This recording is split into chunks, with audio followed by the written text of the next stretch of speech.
Let us now pray. O Almighty God, as we have come together to begin our meeting of the Assembly, we humbly beseech you to grant to all our members the light and guidance of your Holy Spirit, that we may wisely take counsel together and come to such decisions as shall promote your glory and the well-being of all our citizens in this our land, so that peace and happiness, truth and justice may be enjoyed by all people. Grant this for the sake of Jesus Christ our Lord. Amen.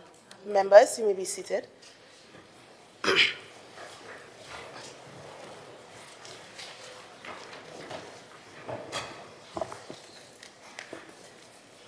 Oath of allegiance of a new member. Announcements by the presiding officer. Honorable members, I have received leave of absence from today's sitting from Assemblyman Nigel Tate, member for Signal Hill, Patience Hill, Councillor Tashia Boris, Assemblyman Niall George, member for Plymouth Blackrock, and Assemblyman Megan Morrison, member for Mount St. George, Goodwood. The leaves are granted. Assembly bills sent back from Cabinet. Assembly laws brought back from Parliament. Petitions, papers. Secretary of Finance, Trade and the Economy. Thank you, Madam Presiding Officer. I stand to lay the following papers: the Tobago House of Assembly monthly budget report as at the end of November 2024 and the Tobago House of Assembly monthly budget report as at the end of December 2024. Thank you very much. Thank you. Presentation of reports from Dispute Resolution Commission, Select Committees. Chief Secretary's question, questions to secretaries, questions for oral answer. Assemblyman Kelvin Morris. Thank you, Madam Presiding Officer. Question number 262 to the Secretary of Infrastructure, Quarries and Urban Development. Assemblyman James. Thank you, Madam Presiding Officer. As always, it's an honor to stand in the House, and I stand on the vote of those in Scarborough Mount Grace who made the best choice in December 2021. Madam Presiding Officer, we came into the division December 2021, and what we found is that there was no permanent list signed off by the division and the union at the time, that the books for registration in the various districts were seized and could not be found in the division. We found that there were approximately 300 vacancies on the books, and we had a demand for employment that exceeded 2,000. And that is how the 10-on, 10-off program was born. During the period, we've had four installments of the 10-on, 10-off program. In November 2022 to December 2022, we employed 500 workers at a cost of $3 million.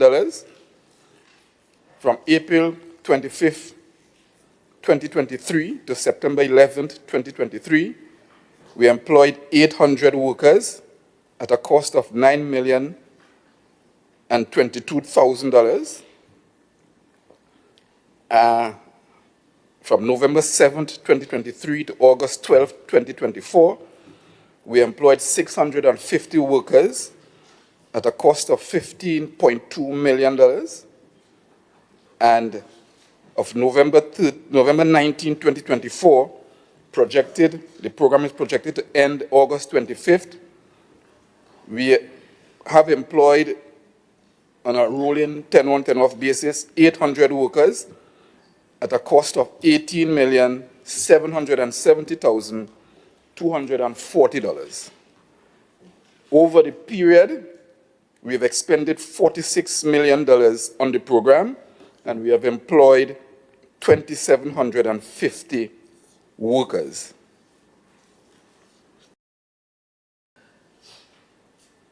I have a breakdown of the areas for which workers were employed from.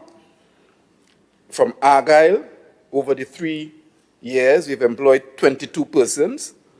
From Bacalet, 4 persons. From Bagatelle, 36 persons. From Belgarden, 64 persons. From Bethel, 128 persons. From Bethesda, 46 persons. From Betsy's Hope, 21 persons. From Blackrock, 46 persons. From Bloody Bay, 11 persons. From Bonaccord, 137 persons. From Boku, 38 persons. From Calder Hall, 97 persons. From Canaan, 95 persons. From Canby, 31 persons. From Castara, 37 persons. From Charlottesville, 58 persons. From Cinnamon Hill, 12 persons. From Crown Point, 35 persons. From Darrell Spring, 34 persons. From Delaford, 39 persons. From Fairbanks, 10 persons. From Glamorgan, 30 persons. And we can go on throughout the entire district.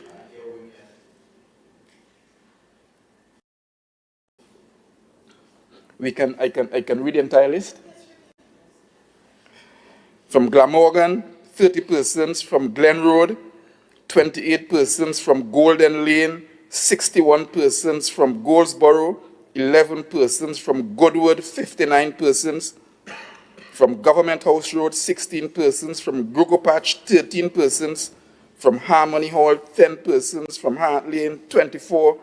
From Hope Village, 22 persons. From Job Avenue, 7 persons. From John Dial, 19 persons. From Kendall, 8 persons. From Lambo, 82 persons. From Lance Formey, 44 persons. From Lance Formey, 44 persons. From Laketo, 45 persons. From Louisdor, 31 persons. From Lowlands, 44 persons. From Mary's Hill, 25 persons. From Mason Hall, 104 persons. From Moriah, 71 persons. From Mount Grace, 41 persons. From Montpelier, 7 persons. From Mount Pleasant, 51 persons. Mount St. George, 77 persons. Palatuvier, 33 persons. Patience Hill, 75 persons. Pembroke, 51 persons. From Plymouth, 109 persons. Rockley Vale, 11. Roxborough, 51.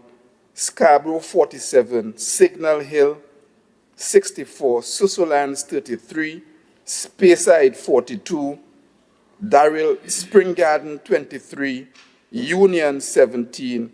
Wim, 71 persons. Assemblyman Morris. Madam Presiding Officer, can the Secretary explain to us the process of engagement? How a young person, anybody, wanting to be engaged in this program, how does the process work in terms of recruitment? Assemblyman James. Madam Presiding Officer, on November 18th, 2022, the project manager who led the program received an email from kelvonmorris.tha2021@gmail.com with a list of persons to whom he required to be employed. So I'm sure the minority leader understands the process. Assemblyman James. Answer, please. That's my answer.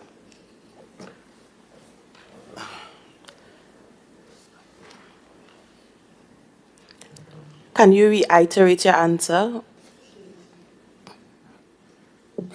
On the 18th of November, 2022 at 4:55 p.m., the project manager, who is the coordinator for the program, received an email from one kelvonmorris.tha2020-2021@gmail.com with an attachment of 14 names requiring to be on the 10-on, 10-off program, so I am absolutely certain that the minority leader is aware of the process. I can read another email if the House so wishes. On November 19th, 2024, at 2:21 p.m., to the same coordinator, again from kelvonmorris.tha2020-2021 at Gmail. The officer is receiving an email with an attachment for employees to be put on the program for 11 employees from the district, I believe is Darrell Springville.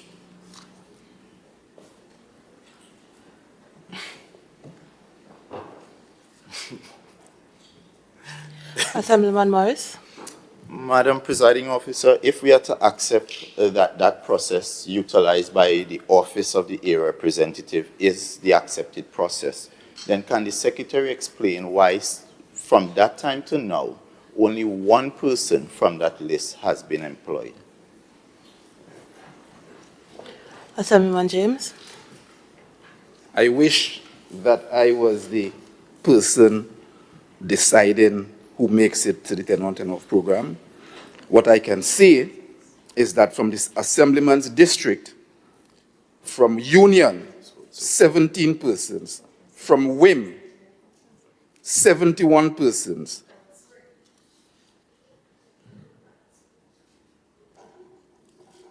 from Darrell Spring, 34 persons, and so on.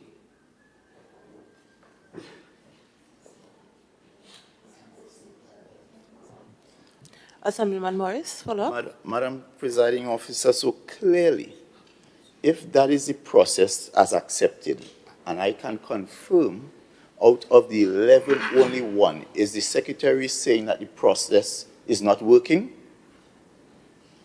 Because if 1 out of 11 through the process would have been engaged, then is the process working? Assemblyman James. Madam Presiding Officer, sometimes I fail to understand the question. However, the process that we have ensured that from the minorities district, upwards of 200 people were employed on the program.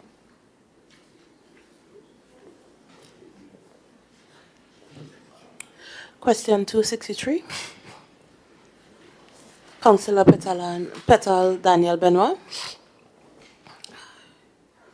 Thank you, Madam Presiding Officer. Question number 263 to the Secretary of Education, Research and Technology, Assemblyman Zarisha Hackett. Assemblyman Hackett. Thank you, Madam Presiding Officer. Regarding the Kendall Aquatic Facility, A, can the Secretary state the procurement process used, the contractor selected, and the project's initial start and completion dates? And B, what was the initial contract sum and what was the final cost upon completion of renovations? I love the second part of question B. Response. The request for quotation procurement method, or RFQ method, was used to select a contractor for the project. 3 contractors submitted: Sileds Limited, Cosia Upholstery and Drapery Limited, and Protron 97 Limited. Sileds Limited was awarded the contract as the most competitive bid. Project timeline. The letter of award and contract was issued on August 19, 2022. The initial completion date, September 2nd, 2022. Initial contract sum, $1,297,272.61. However, the Division of Education, Research and Technology, upon reassuming responsibility for the project that was previously agreed to be completed by the Division of Infrastructure, Quarries and Urban Development, engaged the Eco-Industrial Development Company of Tobago as the management consultant and further evaluations determined that additional work was required to ensure that the facility was fully functional. Renovation works contract, September 2024 to November 2024, contract $709,303.50. And then additional works full reopening, January 2025, contract sum $121,770, with the total project cost, which was made very public on the reopening on the 30th of January 2025, $2,670,345.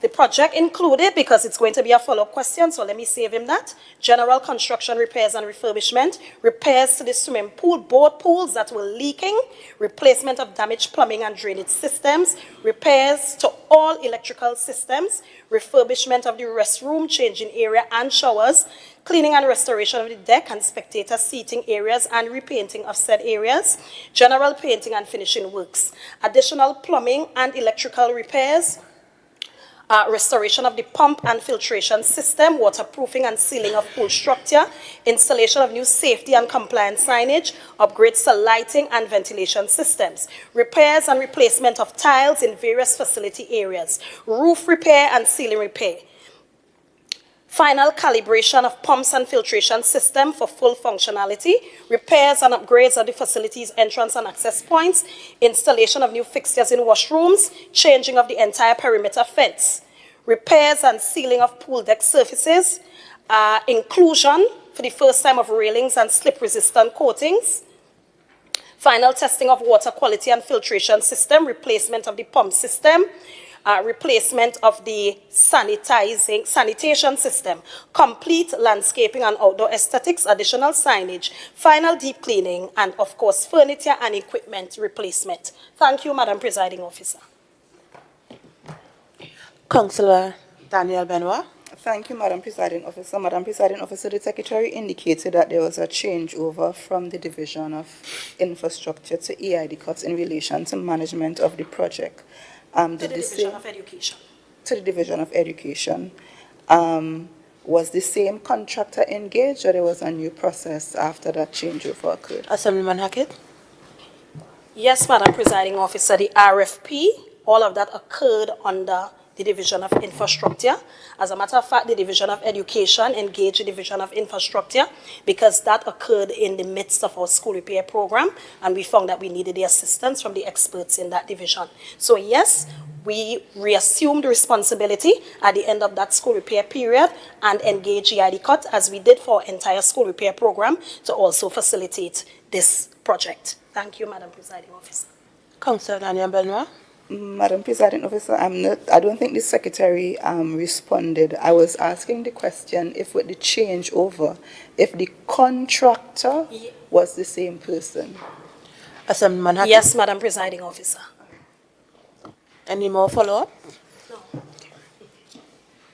Since we have come to the end of question and answers, Secretary Boris isn't here. Yes. So question 264 would be taken up at the next sitting, the 39th sitting of the Tobago House of Assembly. Clerk.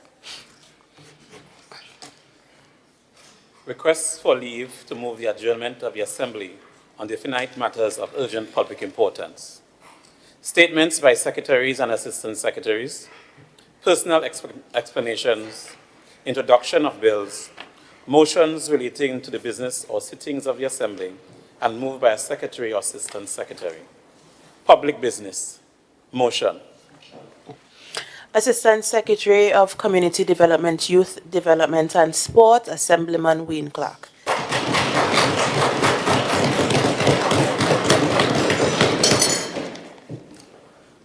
Madam Presiding Officer, members in the House, both on this side and the other side, and in the gallery, a pleasant good afternoon. I must stand on I want to thank the people of Lambo Lowlands, as whose shoulders I stand on in this honorable House. Madam Presiding Officer, I'm going to ask your permission to read parts of the Request to leave granted. Thank you.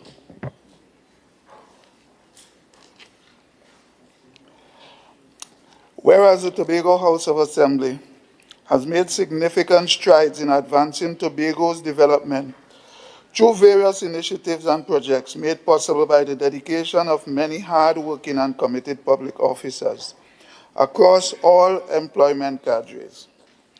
And whereas the continued success of Tobago's transformation requires an all-hands-on-deck approach, ensuring that every division, every department, every unit, and every individual operates at optimum levels of productivity. And whereas this administration remains committed to providing employment opportunities, but also recognizes that efficiency, accountability, service, excellence must take precedence to achieve Tobago's vision of becoming the greatest little island on the planet. Be it resolved that this Assembly acknowledges the critical role of the THA employees in fostering Tobago's progress and commits to further investing in policies and initiatives that support productivity and accountability. And be it further resolved that this Assembly calls on the THA divisions to build on existing successes by enhancing performance metrics, strengthening monitoring and evaluation mechanisms, and fostering a culture of continuous improvement and professional development.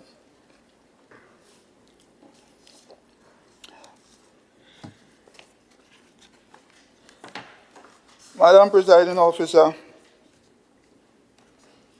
colleagues, ladies and gentlemen, I am indeed grateful for this opportunity to contribute to this motion, which I sincerely believe is a clarion call to all people in the engine room of the island, of this island, to fire up their engines, rev their engine, and mash the gas. This motion can be compared to many things. Madam Presiding Officer, the one which comes to mind is Formula One racing. The vehicle is the Tobago House of Assembly, with all its dormant horsepower, and the driver is not just the person in the hot seat. That is the public officers, but there are pit crew, navigators, control room, monitoring remotely, and the performance and specifications of the car, and advising how fast to go, when the tires must change, when fuel need topping up, and so on.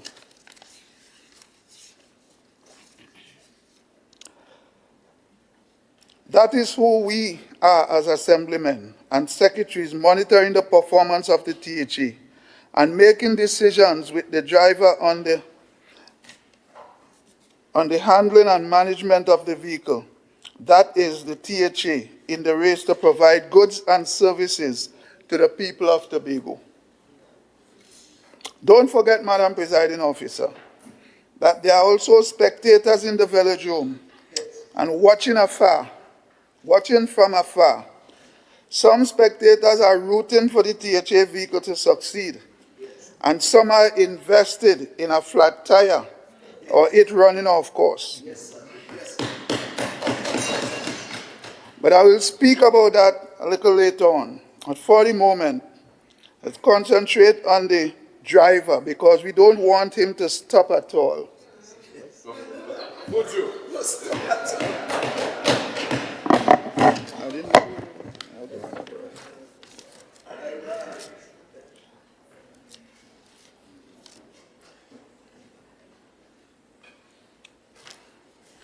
Madam Presiding Officer, the THA vehicle is the biggest vehicle in the race to provide goods and services to the people of Tobago. Although this vehicle has a horsepower rating of 6.9% of the national budget, but the race organizers from Port of Spain underloading the engine to 4.3%.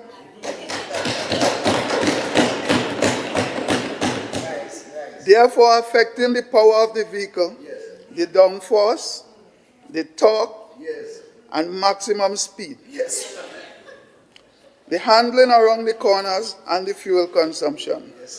When we speak of productivity, we are reminded of the Bible verse which says, "Whatever you do, work heartily as for the Lord, and not unto men." I get that right, Pastor?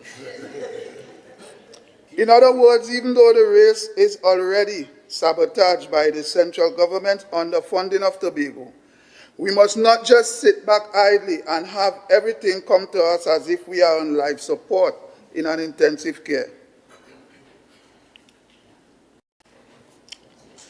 At the Scarborough Hospital, I suggest, we must produce, Madam Presiding Officer, when we see the green flag, we must mash the gas like we foot one to bust the flooring. Yes. Why? Because for one, the rules are not fair. So when you get that little clearance, you must go through.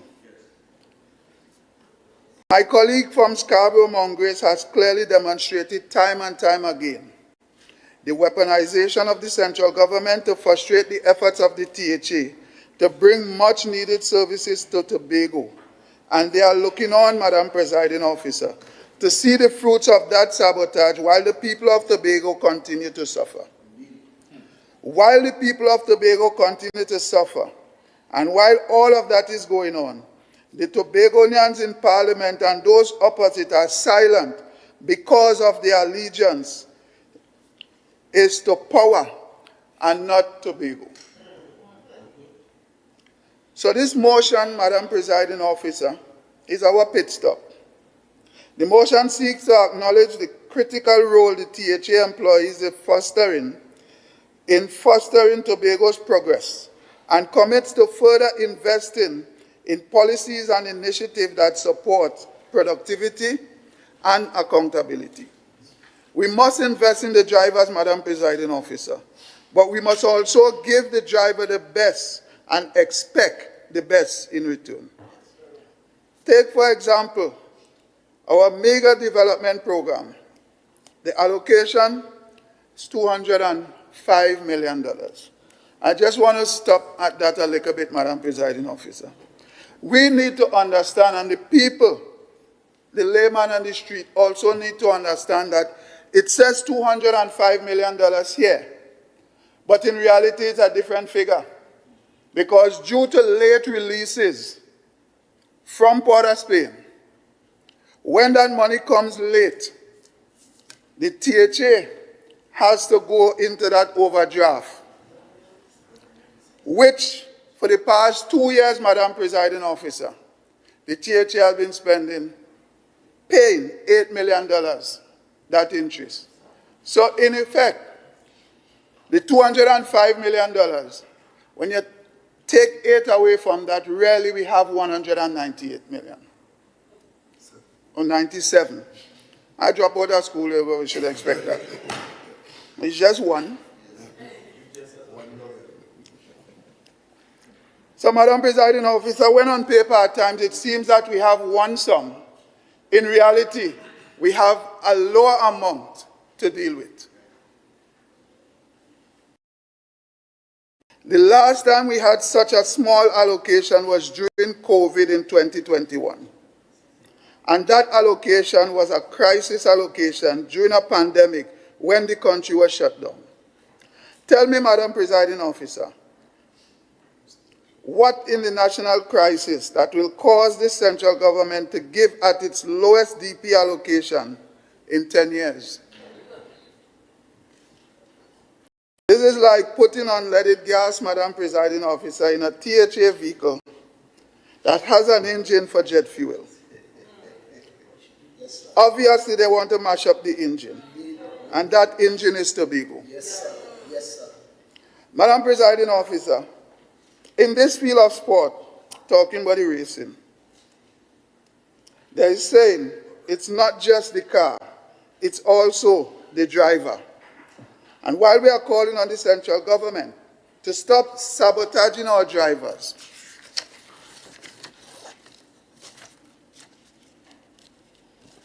we are also calling our drivers to put all their skills to beat a crooked system. Madam Presiding Officer, our drivers have gratuity as the public officers and back pay from 2012, over a decade now. Once again, the race organizers in the government, well, we all see made recent headlines, fixed their back pay by over 20%, but not our drivers. They are getting 4% over 7 years. The government refused to give you electors 10%. They settled for 6%. And they are the top 0.1% of the ladder when it comes to salary. Here in Tobago, poverty is more than 30%. And the central bank in 2022 in an article said that more than 30% of the workforce they're living from paycheck to paycheck. That economic injustice, Madam Presiding Officer, is affecting our productivity. We talk about the EU electorals. We must also pay in mind that even some of these items that are under the 6th schedule, they are not 5th schedule items. But they also obstruct productivity in Tobago. I'm talking like Tiantec. Tiantec is still functioning on 2013 wages. The Port Authority, they come for a lot of criticism, but you know what? They had an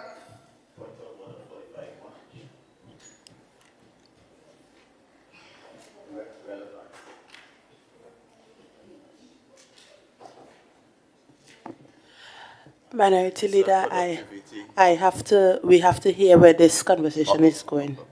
Yeah? Please continue. I realized patience wasn't one of your good things, you know, but that's okay.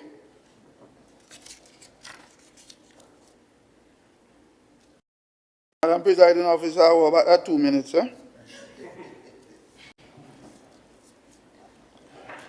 So as we talk about it obstructing Tobago's productivity, the Port Authority, Madam Presiding Officer, met and settled with the previous government before this administration in central government, and they agreed on 12%.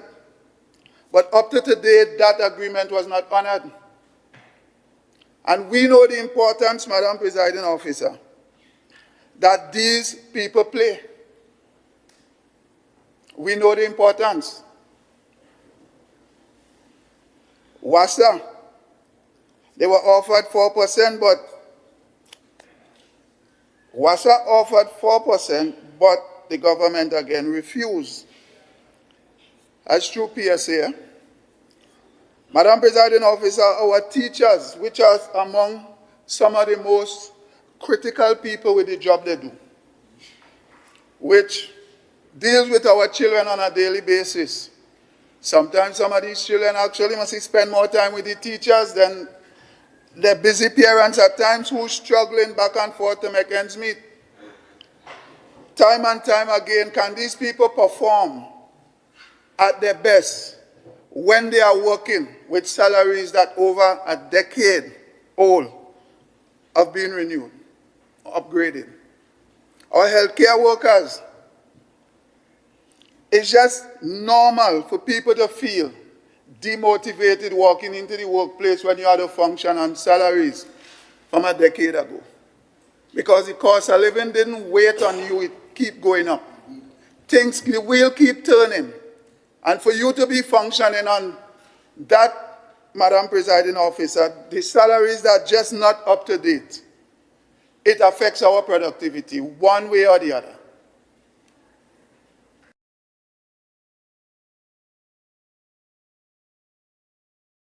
Madam Presiding Officer, we talk about the percentage of people on the island who are living from paycheck to paycheck. That also is affecting our productivity. When the race organizer sends officials here to pressure Tobagonians with licensing, EMA, Ministry of Energy, Ministry of Planning, Ministry of Housing, the Ministry of Works and Transport, and the lowest of them all, the Office of the Prime Minister and the Ministry of Finance. When all these coordinate to undermine Tobago's progress, they are vested in affecting our productivity, Madam Presiding Officer. Why is this productivity so important?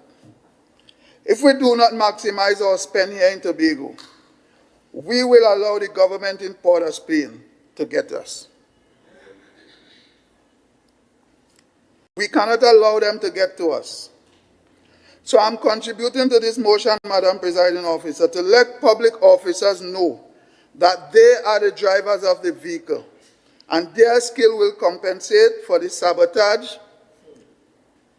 But it just means that they have to work harder, they have to work smarter with Tobago in mind. Yes. Yes. Drivers, which is mainly our public servants, we can't make unforced errors on this racetrack. When this vehicle is going at bullet speed, Madam Presiding Officer, they cannot let the situation get to them and come to work late. They must have the Tobagonians which we serve in mind. And in spite of the sabotage, they must come on time and leave in time. And while they show up, Madam Presiding Officer, they must rev the engine and they must take off and help even in areas that is not their area, just to make our people in need get the relief they desire. We must not take it out on other officers and undermine their work spirit, but we must have a work ethic that is second to none in order to bring speed and efficiency together in this public service. That will make it the envy of all other race cars in this circuit. Most of all, Madam Presiding Officer, for there to be productivity, there must be harmony between the driver in the cockpit, and the race manager. The managers at the base. We also know too well that there are many instances of very senior officers throwing the whole kitchen sink of regulation and protocol at secretaries. Secretaries wishing to make things go much better, while under, let me just rephrase that. They throw the whole kitchen sink of regulations and protocol at secretaries wishing to make things go much better while under a different regime. Their job was to carry out the policy of the secretary in charge. Altogether, both the car, the pit crew, the managers at the base will be confirmed in the next THA election. Each and every one, Madam Presiding Officer. I take this opportunity to firstly thank all the hardworking, dedicated public officers in the Tobago House of Assembly at all levels, from captain to cook. And I urge that all steps for training, professional development, practice, dedication, and innovation, let those things be the hallmark of how we overhaul the engine and rebuild a custom engine that will give 100% at all times.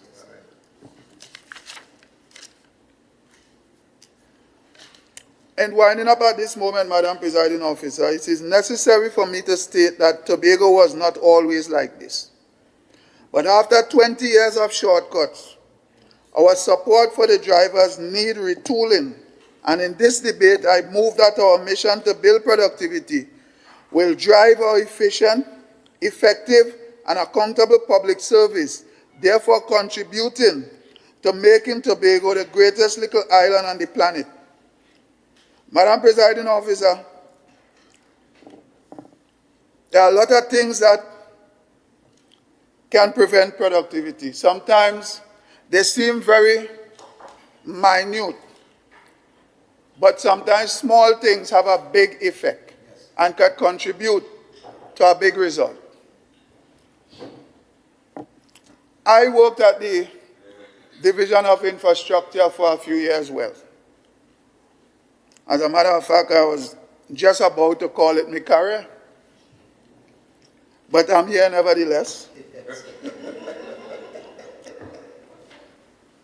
And in doing so, there were many frustrating moments, Madam Presiding Officer. And I could just give you a few. There were one instances the workers, I mean the mega workers at the bottom of the earning ladder who cutlass in the road raking up the grass. And we always have problems with those, had to wait 5 years to get our boots. Our boots that really, the very regulation from the union say you can't work without it. At times, I see workers who are living paycheck to paycheck, bend over backwards, Madam Presiding Officer, and take that money out of their pocket and buy that boots just to work. So it's not all that are unproductive. There are people that are willing and go beyond the natural call to make things happen on a daily basis in this Tobago space.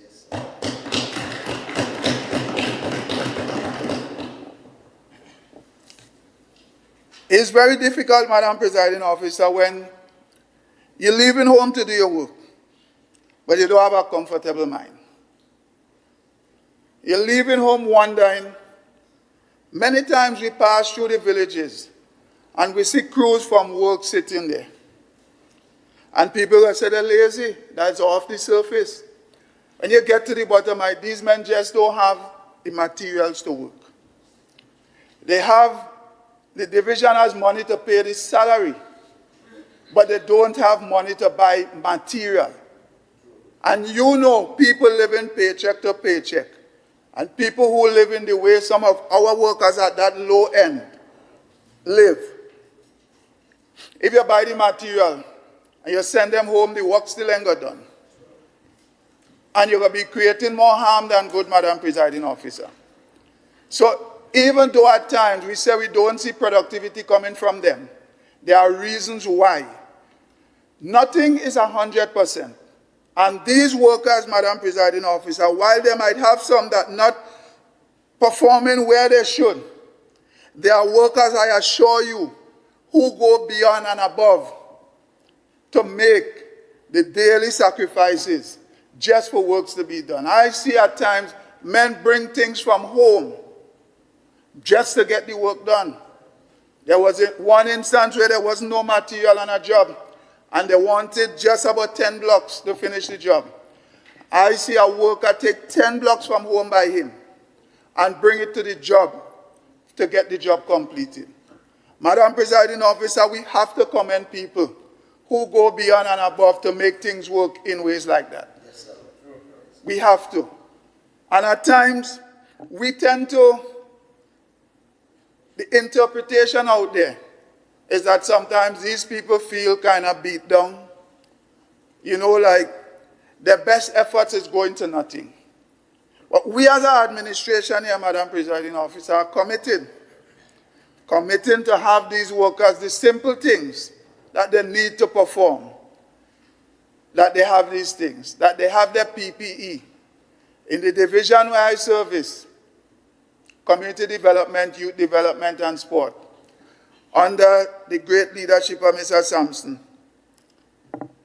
we are doing a process right now that we are ensuring that the workers call them in, do the additional training where we see they have the deficiencies. You do they call it retooling and whatever, we just call them in and sort of revitalize them to send them back out. Because in many instances, and bear in mind, Madam Presiding Officer, we have this situation that we are trying to rectify, but it can only be, let us understand that it's a situation that we inherited. We didn't come here to point fingers, but it's just the way it is.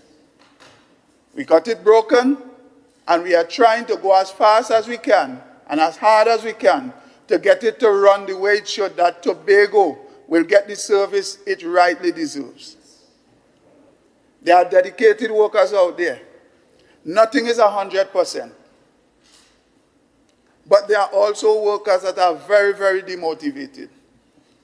we are trying in this administration to see if we could dust them off as much as possible.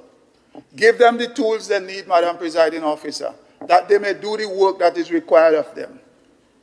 It's not about no section in this house and minority and whatnot. Tobago is suffering from productivity, a low productivity rate. I don't think anybody could stand here and dispute that. The point is, how do we address it and how do we get them motivated that they may produce on the limited resources that we have to work with? Because the resources are limited, Madam Presiding Officer. The resources are limited. Nothing comes the way we want it to come. You will never have things your way in life all the time, but you know what? Sometimes you just have to make the best out of what there is. Madam Presiding Officer, even before I take my temporary leave,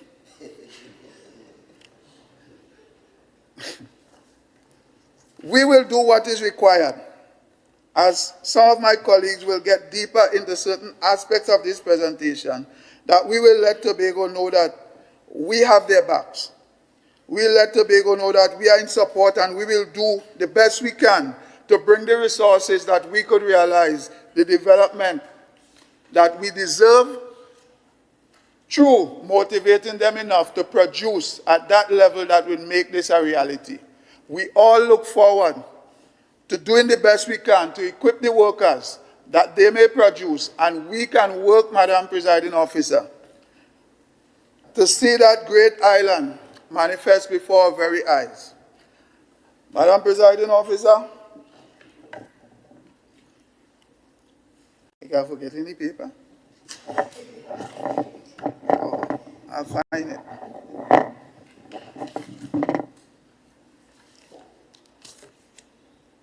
Madam Presiding Officer, I beg to move this motion standing in my name. Thank you.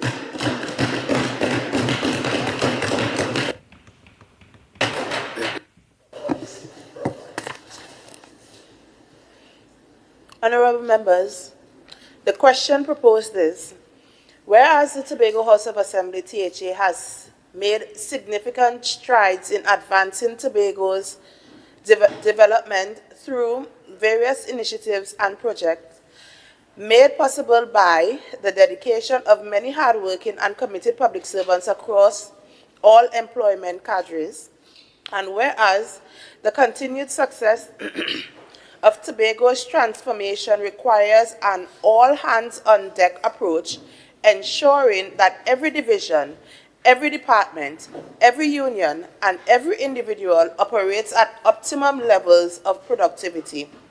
And whereas this administration remains committed to providing employment opportunities, but also recognizes that efficiency, accountability, and service excellence must take precedence to achieve Tobago's vision of becoming the greatest little island on the planet.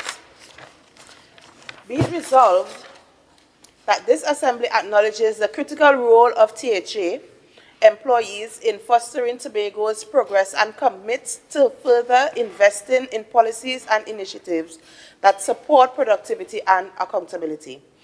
And be it further resolved that this Assembly calls on all THA divisions to build upon existing successes by enhancing performance metrics, strengthening monitoring and evaluation mechanisms, and fostering a culture of continuous improvement and professional development.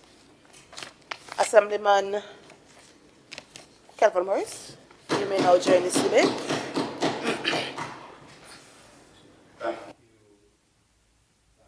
Madam Presiding Officer, and with your leave, in accordance to Standing Order 42.6, I will from time to time wish to refer to some of my notes. Request to read granted. Madam Presiding Officer, I think the issue of productivity is an issue that is always one of importance. But today I felt quite sorry for my colleague from Lambo, because my colleague is someone who comes into the House and he speaks from his heart. And obviously, today, what was presented here was not a man speaking from his heart. He's best when he speaks the truth, regardless of who the truth might offend. And it appears my colleague was thrown under the bus by some that perhaps wish not to put their face to this motion, because the motion is really criticizing they have chose, after failing the people of Tobago for the last 3 years, to come and now blame the workers. And my poor colleague is the one that they would have thrown to the wolves today, because all of Tobago would have heard a man get up and said, basically, that after 15 well-paid persons sitting in an executive with the ability and the resources to lead this island would have failed, they are now saying it is the workers who are not getting the job done. And that is quite appalling, it is quite disingenuous, and it's quite dishonest as well to the people, the workers, the hard-working, genuine, honest workers of Tobago who come to their work diligently, they make the sacrifice. And after I've listened carefully to the analogy, because he made an analogy about a vehicle supposedly being under-resourced by some external party. And while that may sound compelling, we all know in Tobago the issue has nothing, absolutely nothing to do with the vehicle and everything to do with the driver. But I have always learned, if you misprognose, then you would misdiagnose. And you, the presenter, claim that the drivers are the workers. But I wish to submit, Madam Presiding Officer, based on the THA Act, Section 37(1) of the THA Act, the driver is a secretary who is assigned the responsibility for a division of the assembly, and that secretary shall exercise general direction and control. So it's not the workers. The driver is indeed those who Tobagonians elected as the executive to treat with its day-to-day management and policy direction. And therefore, if the driver can't drive, then the car ain't gonna go places and ain't gonna get anything done. If the driver don't have a plan, then the car will continue going in circles and nothing will be done. And that is where the real crux of the unproductivity is. Because ultimately, this is the same vehicle that was able to build roundabouts, 3 of them, and those roundabouts, Madam Presiding Officer, were built not by contractors from Trinidad, you know. Those roundabouts were built by public servants. Public servants built those roundabouts in record-breaking time. That same vehicle delivered over 4 brand new public secondary schools and many primary schools, 2 brand new hospitals.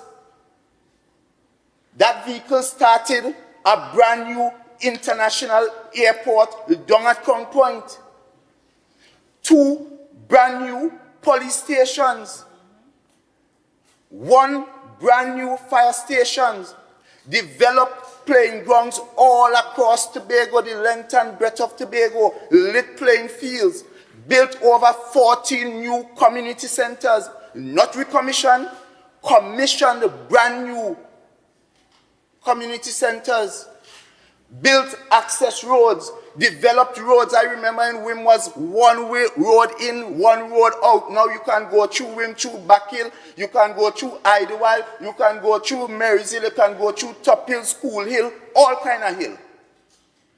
That is the vehicle that this disingenuous, dishonest administration comes in this house after Minority Leader, Assemblyman Morris, please be careful of how you speak about your members. Thank you, thank you. Retract and continue.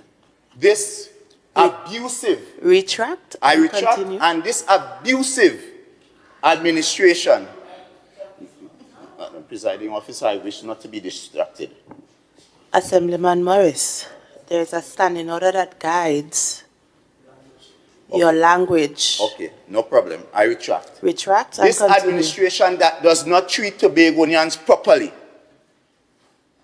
is coming in this house after Tobagonians place their trust in them to turn around. Doesn't that sound as some, based on the, I am a student of psychology and I understand abuse to mean been in a relationship where the person is being taken for granted, and even when they are being taken for granted, they are being beaten, they are being wrongly treated, but yet they continue to come back and come back and come back because they are being abused and there's abuse in the system. But Madam Presiding Officer, the point being noted is ultimately, if the engine now is sputtering, the roads are crumbling, and nothing is getting done, it is not because of the lack of resources or the vehicle. It is because the driver is reckless, incompetent, inexperienced, and completely lost. And perhaps the navigation system has malfunctioned. Madam Presiding Officer, you know, I heard the Assistant Secretary try to make a case, I guess, probably trying to appeal to public servants. We know everybody wants a fair wage, and, you know, training up public servants that, well, you only got 4%, so, and behaving like he didn't benefit from the recent increases that was granted to politicians and other members who are under the SRC. So, yet again, dishonest, disingenuous. And while that is happening, while he's telling public servants, well, you shouldn't be productive because the NGA are just a reasonable increase. This administration, by way of response to the 10-on, 10-off question, would have admitted that their only response to Tobago's unemployment and underemployment issues is a 10-on, 10-off program of over, how many? Over 2,000 Tobagonians. Madam Presiding Officer, I wonder if this secretary or assistant secretary in his wind-up will be so generous to tell us what is the salary those persons who are working 10-on, 10-off, what are they earning? And could they, that program you created that you believe is the best thing since sliced bread for Tobagonians, could they live on that? Is that pay a livable wage? But what the secretary didn't tell us is while Tobagonians are getting crumbs under them, $300 million have been spirited away to few contractors in Trinidad. So while they're talking about the central government and trying to beat up the central government, in one hand what they receive, in the next they give back.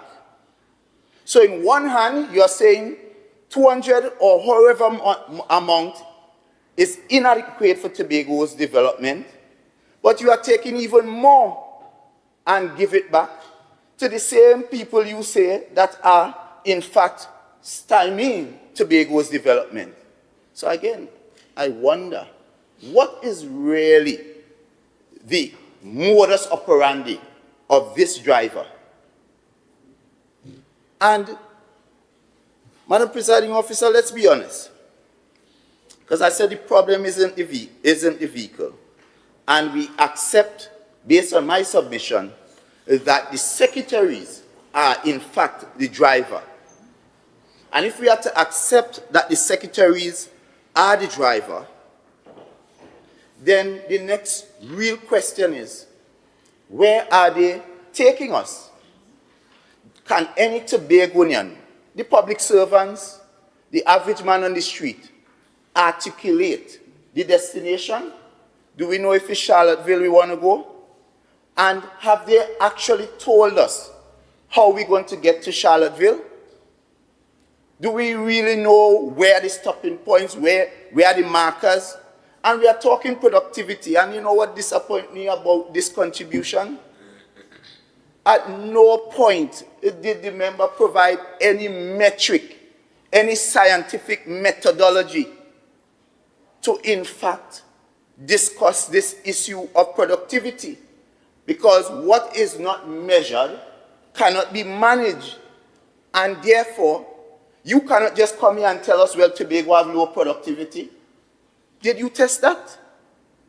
And if you tested it, if you did a survey, if you measured it, if you asked a question, if you had workers in a system where they know what their daily tasks are, and you are measuring them to see if they are delivering, if you did that, and you have the information, would you care to share it with the minority so we too can have a look at whatever is informing you that there's low productivity? Because it's one thing to get up and say there's low productivity, but what are you measuring the productivity against? What is the yardstick? And is it a one-size-fits-all? Because I know for a fact, my father worked on the road, and they would have tasks, and he would go every morning very early, and he would dispense of his task, and then he returns home. So because he returned home, and he has the rest of the day to himself, would you consider him an unproductive THA worker? Considering that you gave him a task, he came and diligently performed his task, and he then returns after his task is completed. So then, how are we measuring this productivity or low productivity or no productivity that you are blaming the THA worker for? How? And it's one thing to identify a problem, but at no point this member articulated a solution. What are you putting in place? And don't tell me the others would say it, because this is your motion. And you should have presented us with a resolution as to what will be the approach. Because the easiest thing in life to do and to be is a critic. And you all are finding that out now. Because you all used to criticize and criticize and criticize. And now that you are in the driving seat, you are failing, you are failing, you are failing. And we hear it from you all every day. I hear secretaries saying, you know, we didn't know things was like that, you know. And all of a sudden, all you know that we don't have enough money. You're training up Tobagonians, telling them the PNM wicked, the PNM this, the PNM that. Now all of a sudden, the refrain is you don't have no money. And imagine you have the heart to come here and talk about an $8 million overdraft when the chief secretary sat here and boasted, stood up and boasted that while the PNM had to manage the affairs of Tobago, while the drivers of the PNM had to manage the affairs of Tobago, receiving funding on a month-to-month arrangement, sometimes late, and also putting pressure on the overdraft, paying high interest, he was able to negotiate advance payments, which one allows him to have more money to manage at a predictable rate and less interest to pay. So in a real sense, you got this vehicle under more favorable terms, yet you are driving the vehicle recklessly. And you remind me of a man who, after he gets into an accident, knowing that he bunks the man's car, he turns around and tells the man, you give me a bad drive. That is what you all are sounding like. You all need to take responsibility where responsibility was given. You all asked for this challenge. You all told Tobagonians, we will fix this. But instead, all Tobagonians are seeing, are you all fixing yourselves, your friends, your families, and your Trinidad financiers? Minority Leader, you're out of order. Madam Presiding Officer. That statement. Which one? Which aspect? Because Minority Leader, your statements are out of order. Which aspect of the statement? Because I am positive that me saying you are that they are fixing themselves, how is that out of order? You Please are point me to the standing order. Minority Leader, I am not. I refuse to argue with you. I'm not, Madam Presiding Officer, point me to the standing order where fixing themselves. Your statements are out of order, and I am not arguing with you. I am cautioning you to be careful with your language and your inferences to members of this House. Madam Presiding Officer, I am cautioning you. I am cautioning you. But I asked her to say I am cautioning you, Minority Leader. I asked you to tell me which aspect of the standing order. Minority Leader, have your seat, please. You can't just tell me I'm out of order. I want to learn. Minority Leader, I am cautioning you of your language towards your fellow members and your inferences to them as well. It's a caution. I hope it will be extended when the others come. You may continue. Because this house is a house for the people, and this house is a house about fairness and equity and equality. You don't know about that. You don't know about that. Madam Presiding Officer, no, the truth hurts. The truth hurts. But ultimately, these are not, I am just a messenger. This is the sentiment out and about all over Tobago. That while they would have placed their trust in you, you have breached that trust. You have secretaries allegedly abusing workers with obscenity. You have people intimidated, Tobagonians fired, contracts not renewed. This is what is causing if there's any instance of unproductivity, this is in fact what is causing the unproductivity, lack of job security, Madam Presiding Officer. When people don't even know if my contract will be renewed. Imagine just before Christmas, people getting letters, Madam Presiding Officer, just before, Members.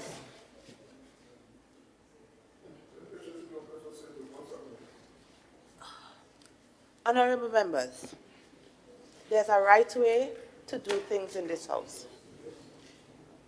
We are also guided by the standing orders of this House. Standing Order 44 says, if somebody's on their feet, don't interrupt. You may continue. Thank you for the protection. Madam Presiding Officer, as I was saying, imagine just before Christmas of all period, the season of giving and loving and caring and sharing. Madam Presiding Officer, I remain very silent. The truth hurts.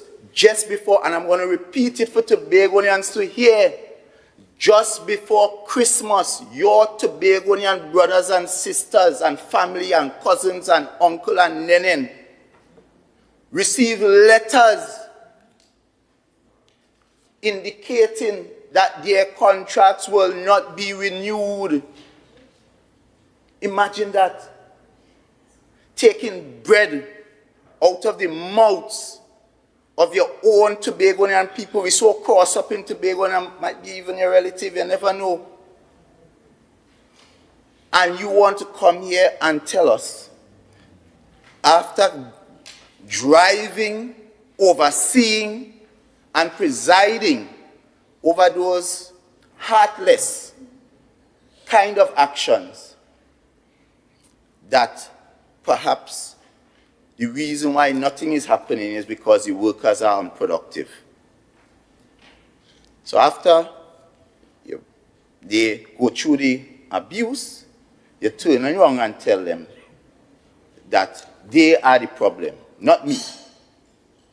You are the problem. You, the worker, you are the problem, not me. So, and I recognize this administration takes responsibility for absolutely nothing. Whether they're right or whether they're wrong, they wouldn't even be honest to themselves. To thyself, be true. To thyself, be real. And understand that the problem is not the worker. The issue we face in Tobago is that the people we place at the helm to steer our ship just can't drive. That is the honest truth. And that is why a motion is brought here to address a very important situation. And rather than come with a solution, all you have come to do today is blame, blame, blame, name, and shame. And that tells me that is the very ethos of someone who lacks the ability to lead, does not have a plan. Because I thought you would have come, because for you to even develop, let's talk about how you develop, because let me help them in some ways to manage, because we know about driving in the PNM. If you have an issue or a problem, you must have some foundation. You have to have a marker as to what you are measuring the problem against. So it means that every division ought to have a strategic plan. Within that strategic plan, you would have your goals, your objectives, and so forth. And as you lay out your goals and objectives, you will also have markers that will test whether you are achieving your goals and your objectives. And it is from there you would know, perhaps if I'm not achieving my objectives, then I need to, one, you have to do the analysis that will tell you where the shortfall is, where your weaknesses are, and where your strengths perhaps lie. And after you've done that kind of assessment, then now you can diagnose how you're going to approach this issue of productivity specific to this division, because each division have its own needs or its own peculiarities, and therefore would need its own approach. So you can't come here and tell me no one size fit all, no all hands on deck, because what the car in ComDev might require, the vehicle over in education may not. So ComDev may need a Hilux, and education might need a Porsche. Or infrastructure may need a backhoe. So it means, therefore, you have to have different systems. But where is the plan? I recall this. Assemblyman Morris, you have 5 minutes. Thank you. I recall this administration going to a joint select, and when they asked them about their strategic plan, they basically said they had none. Imagine that. After 3 years in office, this administration has admitted that they have no plan. So imagine you want to build a house. You say you want it to be the biggest, largest, nicest, grandest house. But up to now, you don't even have a plan to determine whether you want 8 rooms, you want upstairs and a downstairs, a flat. And everybody who is to live in that house don't even know how the house will look. So, Madam Presiding Officer, while I believe that there's merit to looking at productivity across the THE and all institutions, I do not contend, I do not agree with the diagnosis that the problem is the workers. My prognosis to this issue is that we have incompetent drivers who are unworthy of the license they were given, and it is time Tobagonians revoke that license. Let us fix them. I thank you.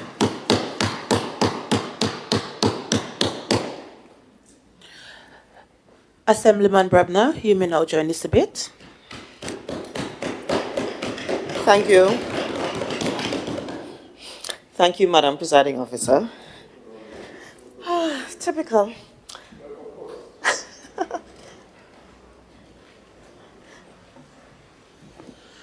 Members, I cannot continue with this session. I don't have We don't have a of quorum. members. Can you kindly call members back to the House, please? We don't have a quorum.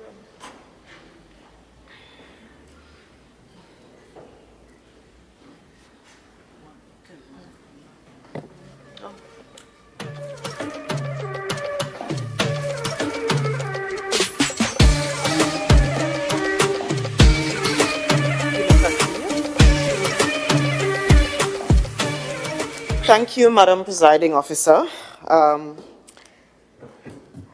It's an honor to stand here to join this debate. But I want to crave your indulgence, Madam Presiding Officer, to do three things really quickly. The first thing, Madam Presiding Officer, is to say a hearty on this Carnival Thursday, a hearty congratulations to Tech East Side and Cats and Jammers for winning Panorama yet again.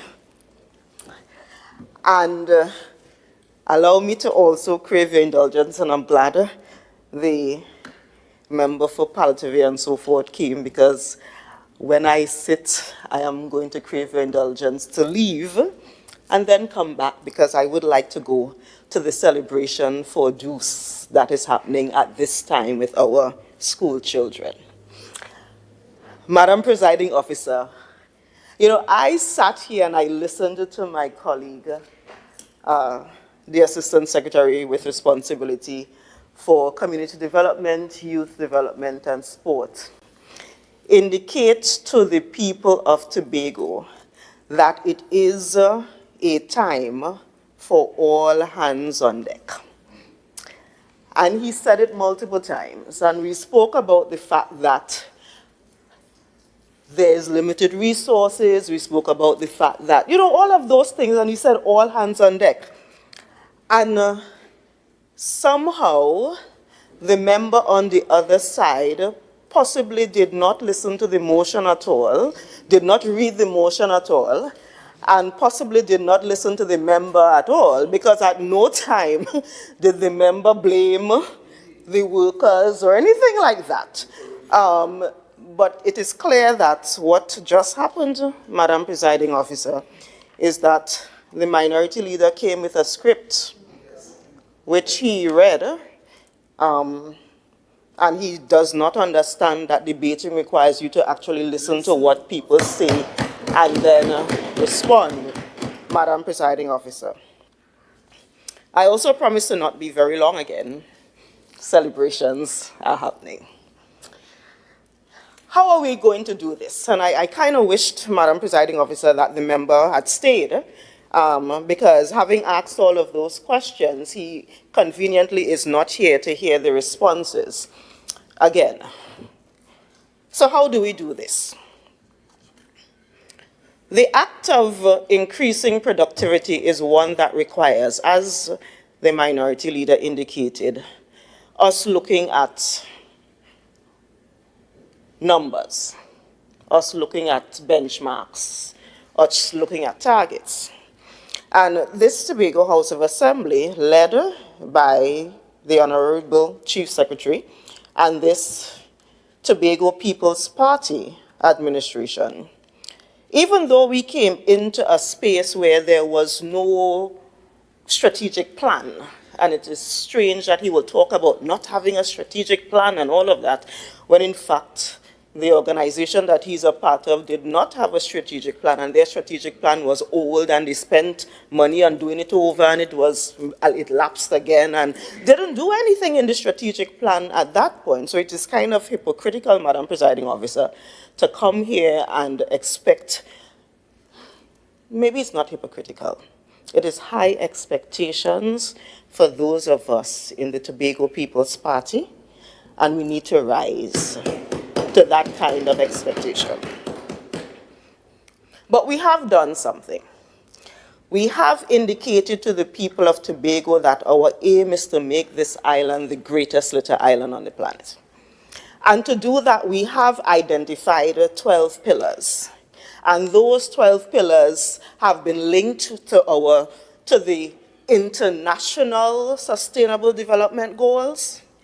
And those pillars are what each of our divisions use to ensure that what we do every day is connected to us finally getting to that goal of Tobago being the greatest little island on the planet.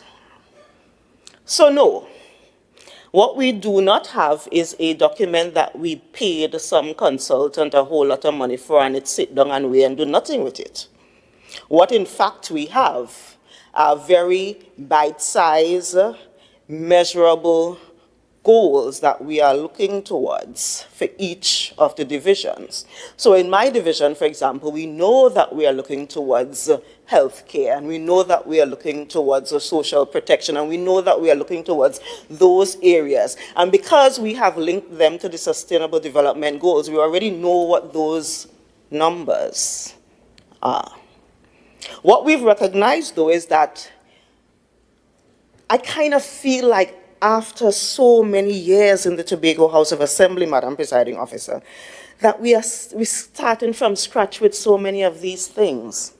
So we now, in the 44th year of the THA, are putting in the systems to be able to measure those numbers, to be able to say, this is what we have to do, this is what we've done, this is what we have done has done, which in essence is a monitoring and evaluation framework. Now I say that, and I say it is because it is something that we are almost building from scratch in many instances, because even at my division, at the Division of Health, Wellness and Social Protection, we are currently building out a simple monitoring and evaluation unit, because it is not something that was there in any real sense when we came in before. It's not like we met officers there doing that, so we had to build on it. No, we had to actually create the unit, and we just successfully advertised and interviewed, and we now have a monitoring and evaluation coordinator who is getting her feet wet. And we are working strategically, because it's almost impossible to do everything at the same time. So for some of the projects that we are building out now, a key part of building it out includes the monitoring and evaluation framework, so that going forward, we have the data. So that going forward, we have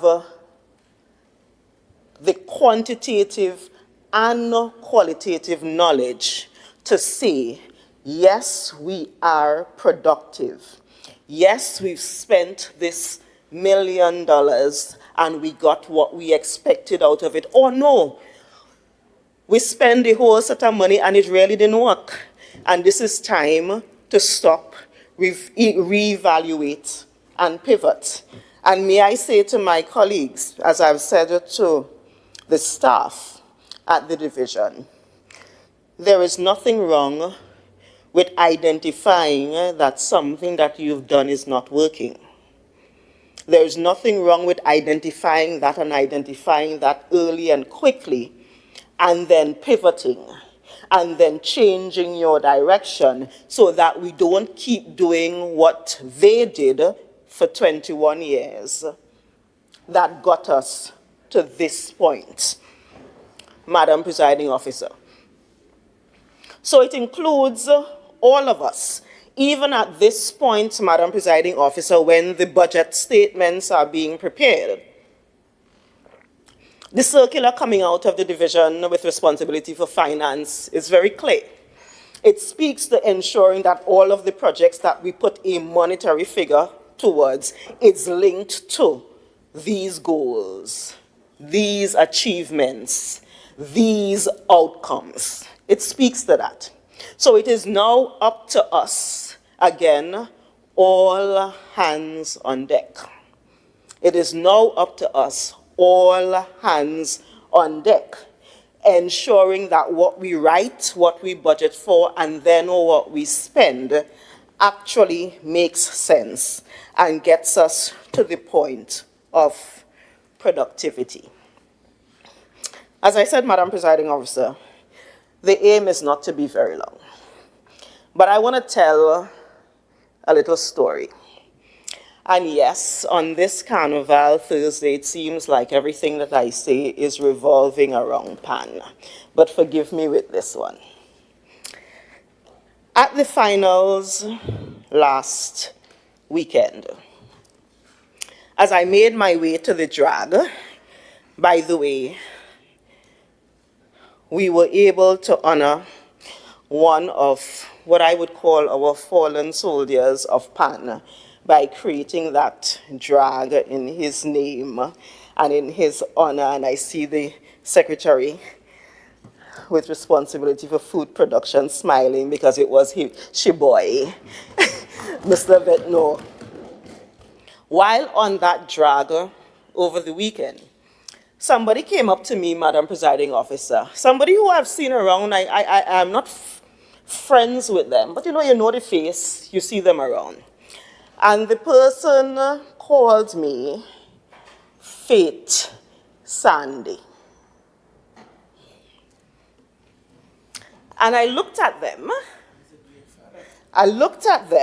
I said, wait, like you know more about me than I know about me?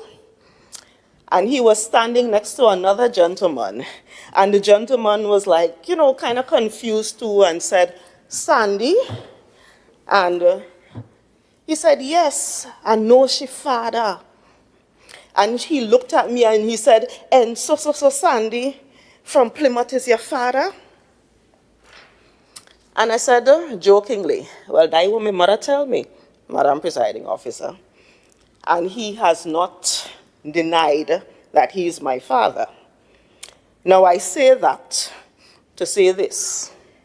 Even though most people know me as either B. Israel or Brebner, and most people see the doctor and the professional side of me, the fact is that half of me is a Sandy from Goat Rock in Plymouth.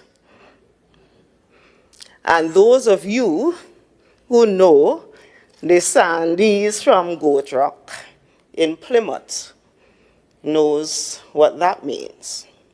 Now, I am saying that because I recognize that my name and my face has been plastered all over the place. And I had to decide, Madam Presiding Officer, whether I would address it or not, but I am going to, and I am going to because what we are talking about here is productivity. Minority Councillor, what we are talking about here is productivity.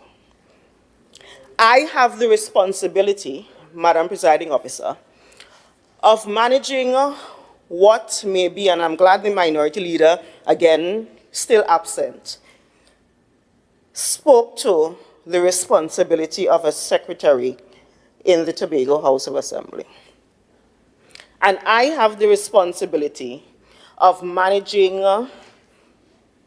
health, which relates to the whole healthcare system, hospitals, health centers, all of that, in and of itself, a ministry by itself in Trinidad. Wellness, which includes public health, which in and of itself speaks to all of the municipalities that deal with the public health inspectorate and waste management and so forth in Trinidad. And the third arm is social protection, which is an entire ministry in Trinidad.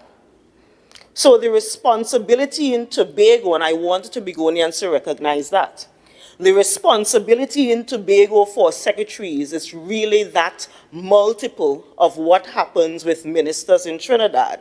And may I also add that the responsibilities of the administrators in Tobago is multiples, because the ministries in Trinidad have a PS and a deputy PS. And some have more than one deputy PSs.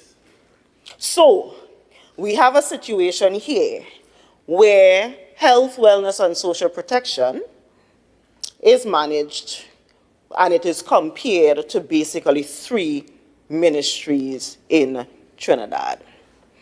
So yes, earlier this week, Madam Presiding Officer, I made a decision because I needed to ensure that the organization that I manage is productive.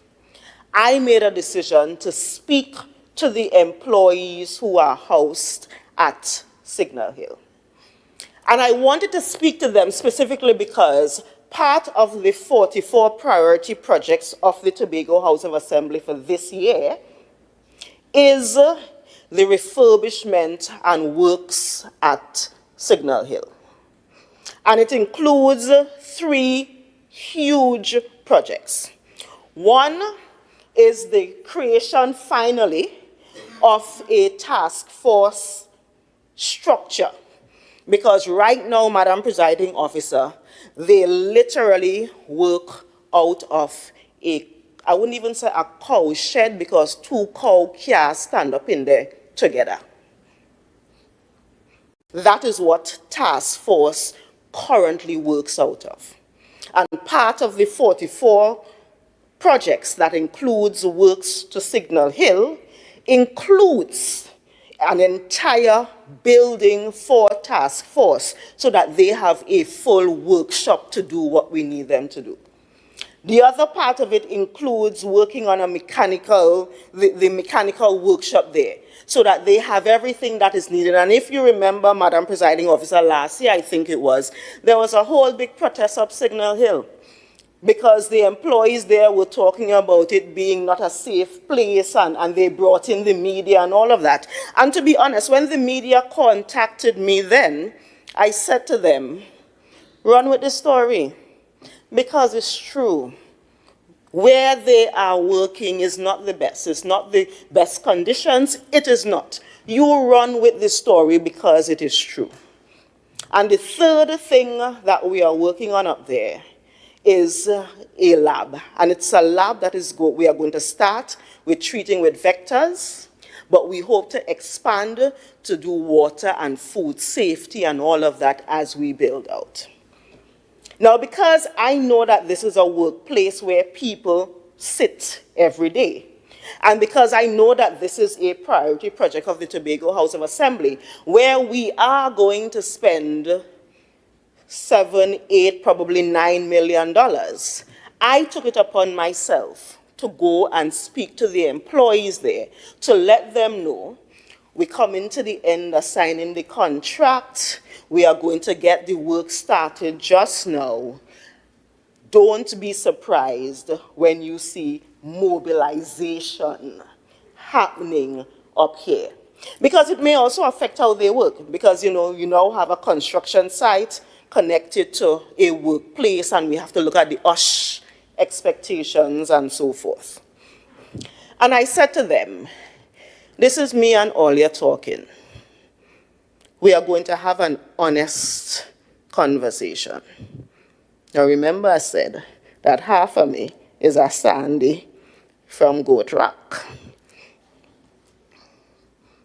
And we had an honest conversation, Madam Presiding Officer. Now, part of that conversation included something that my colleague spoke about. Because one of the men who were there, who is a driver of a vehicle, came in slippers. And I said to him, he actually came in slippers. I actually think he probably had on his shoes, and because you see me, he put on the slippers to make a point. Because he does not have the appropriate boots. So we actually had a full conversation about that, Madam Presiding Officer. Why don't you have the boots? And we went all the way around. We actually did a deep dive, a root cause analysis kind of conversation about why he does not have the boots. And you know what it is? The new procurement laws says that even if the USH officer thinks that this specific brand of boots is the best brand because it has these requirements, the foreman or the senior officer can't put the name of the brand. They have to describe the boot and hope that when procurement goes out, procurement gets that specific brand of that specific boot because that is what is needed.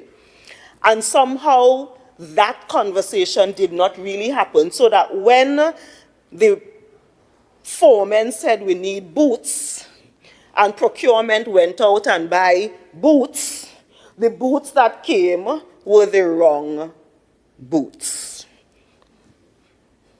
Now, we spent the money, which means that for us to have to buy boots for him again, we have to get the money. And yes, I did say I have to pull it out of me, because we have to find the money again after we went through the process to get the boots, because we buy it already, Madam Presiding Officer. And all of this leads to productivity again, because you know why? That same morning, 7 o'clock that morning, I was on the phone talking to somebody, because the workers couldn't get to their job because the person who was driving the vehicle couldn't get to the keys. And here we are. So a whole set of workmen sitting, waiting for the bus to come. And the bus cannot move because the key for the bus, wherever the key for the bus is, and we have lost an entire day. Now, as I said before, I wasn't planning to speak about this, but it is all about productivity. And it is these little things, Madam Presiding Officer, these little pieces that, because they are not connecting, why we are here today. Why we are at the point where we spend a lot of money. We have a lot of workers, and somehow we still can't get to all of the things we need to get to. And I would quickly give another example, because we're talking about all hands on deck, and we're talking about productivity. There was a gentleman who is a painter, and he spoke about not being able to finish a painting job. And when I asked what the painting job was, it was a very small painting job. Yeah, very small. And I said to him, but I don't know nothing about painting, and I could paint that. Why do you need another painter to finish that job? And he said to me, and it goes back to us having a conversation and listening. He said to me, it's not the painting, you know, but I need to climb up on the scaffold. And for me to climb up on the scaffold, there's a safety issue. So there needs to be another person there to make sure that when I climb up on the scaffolding, that I don't fall. And even if I fall, it has somebody else there to be a part of it, to help. And I said to him, no, I said to the foreman, there's only one painter I'd have, but he don't need another painter. He needs somebody else, not necessarily a painter. And the foreman said, you know, it's true, because it's 21 workers there and we don't need another painter. Another man could have gone with him. But it is because we did not think about it that way. In his mind, you needed 2 painters to be there. And because the 2 painters were not there, we can't get the work done. Now, I say all of that to say this, Madam Presiding Officer. When we talk about all hands on deck, we are talking about looking at the resources that we have on hand now, looking at the limited resources that we have on hand now, and ensuring that we work together to make it work somehow. And that requires, as my colleague said, you doing something that may not even be your work, or you doing something that is more than just, as the minority leader was talking about, your task, because your task for the day might just be from there to there. But if you finish from there to there fast and early, and you could do from there to there, that is more work that you could do.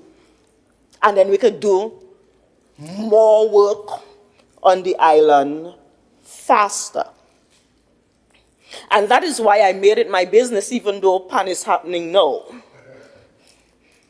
to contribute to this debate and to say to the people of Tobago, this Tobago People's Party administration is here because you decided a couple years ago that the drivers that were in the car before couldn't drive.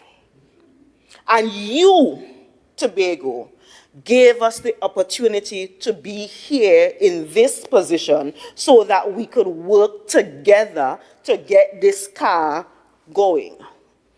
But we are asking all of you, Tobago, to come on board and to be a part of this with us. Because that is the only way, with the limited resources that we have, that is the only way, Madam Presiding Officer, we would be able to do it. And I stand here proud with my team. I stand here proud in support of my colleague, supporting this motion, because it is talking about things like these and making the difficult decisions like the ones we are making that will get us to the point. And I am certainly hoping, Madam Presiding Officer, that the minority will join us, because they also want Tobago to be the greatest little island on the planet, because they too need to come on board to join us to do the work that is required for all of us. And with that, Madam Presiding Officer, I crave your indulgence. There is a celebration for Deuce happening at this point. I thank you.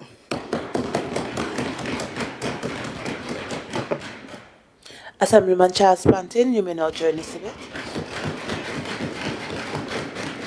Thank you, Madam Presiding Officer. Standing order 42-7, or it's 47-2. Permit me to read parts of my speech for the presentation. Once again, thanks for the opportunity to join this important debate in support of the motion raised by my esteemed colleague, Member for Lambo Lowlands and Assistant Secretary for Community Development, Youth Development and Sports, Assemblyman Wayne Clark. I am profoundly grateful to my constituents of Bagatelle Bacalet for the trust and confidence placed in me to be their voice in this honorable House. Madam Presiding Officer, this motion seeks to underscore the role of the institution of the Tobago House of Assembly to the development of Tobago, as the Tobago House of Assembly's $2+ billion annual spend on the island that keeps it afloat economically, socially, culturally, and environmentally. Moreover, Madam Presiding Officer, the people operating this institution at all levels, the public servants, are the key drivers of the process of providing goods and services to the people of this island, and it is essential that as this THA rolls out its development strategy, the greatest little island on the planet, child by child, family by family, and village by village, we must have a well-oiled public service machinery to ensure that no one is left behind. For this to happen, Madam Presiding Officer, the productivity, efficiency, and accountability listed in the pillar of the Tobago Development Strategy must not leave any public servant behind. Why so, Madam Presiding Officer? You see, Tobago was once noted for its vigor in the public service. In its heyday, the Trinidad and Tobago public service was littered with Tobagonians at the highest level of leadership and innovation. But listen to one of our finest, the late and venerable Reginald Dumas, in a newspaper article on January 16, 2018, titled, "Many Public Servants Don't Know the Job." In the article, the then Minister of Agriculture complained publicly that there was a level of productivity and poor work ethic among Trinidad and Tobago public servants. In the article, Madam Presiding Officer, Mr. Dumas painfully described how public officers' main function was to carry out government policy even if they disagreed personally. He also pointed out that they brought in many senior-level personnel in human resources who often did not know how the public service operated, and this continued even to the level of permanent secretaries. It is important to note that we had no PDP or TPP in office in 2018, Madam Presiding Officer, and to take an agricultural term to describe this, the fish rotting from the head, this described at the level of ministries where national policies are made for even the Tobago House of Assembly to follow, thanks to the without prejudice to Section 75(1) clause, the country's public service has been maligned and corrupted at the highest level. Look no further, Madam Presiding Officer, to the debacle between the Minister of Finance and the Auditor General, a source of financial inquiry to the tune of $3+ billion. And in this case, the public officer had to stand her ground and win a case all the way to Privy Council. This is a clear example of how competent and diligent public officers can bring transparency and accountability to the public service.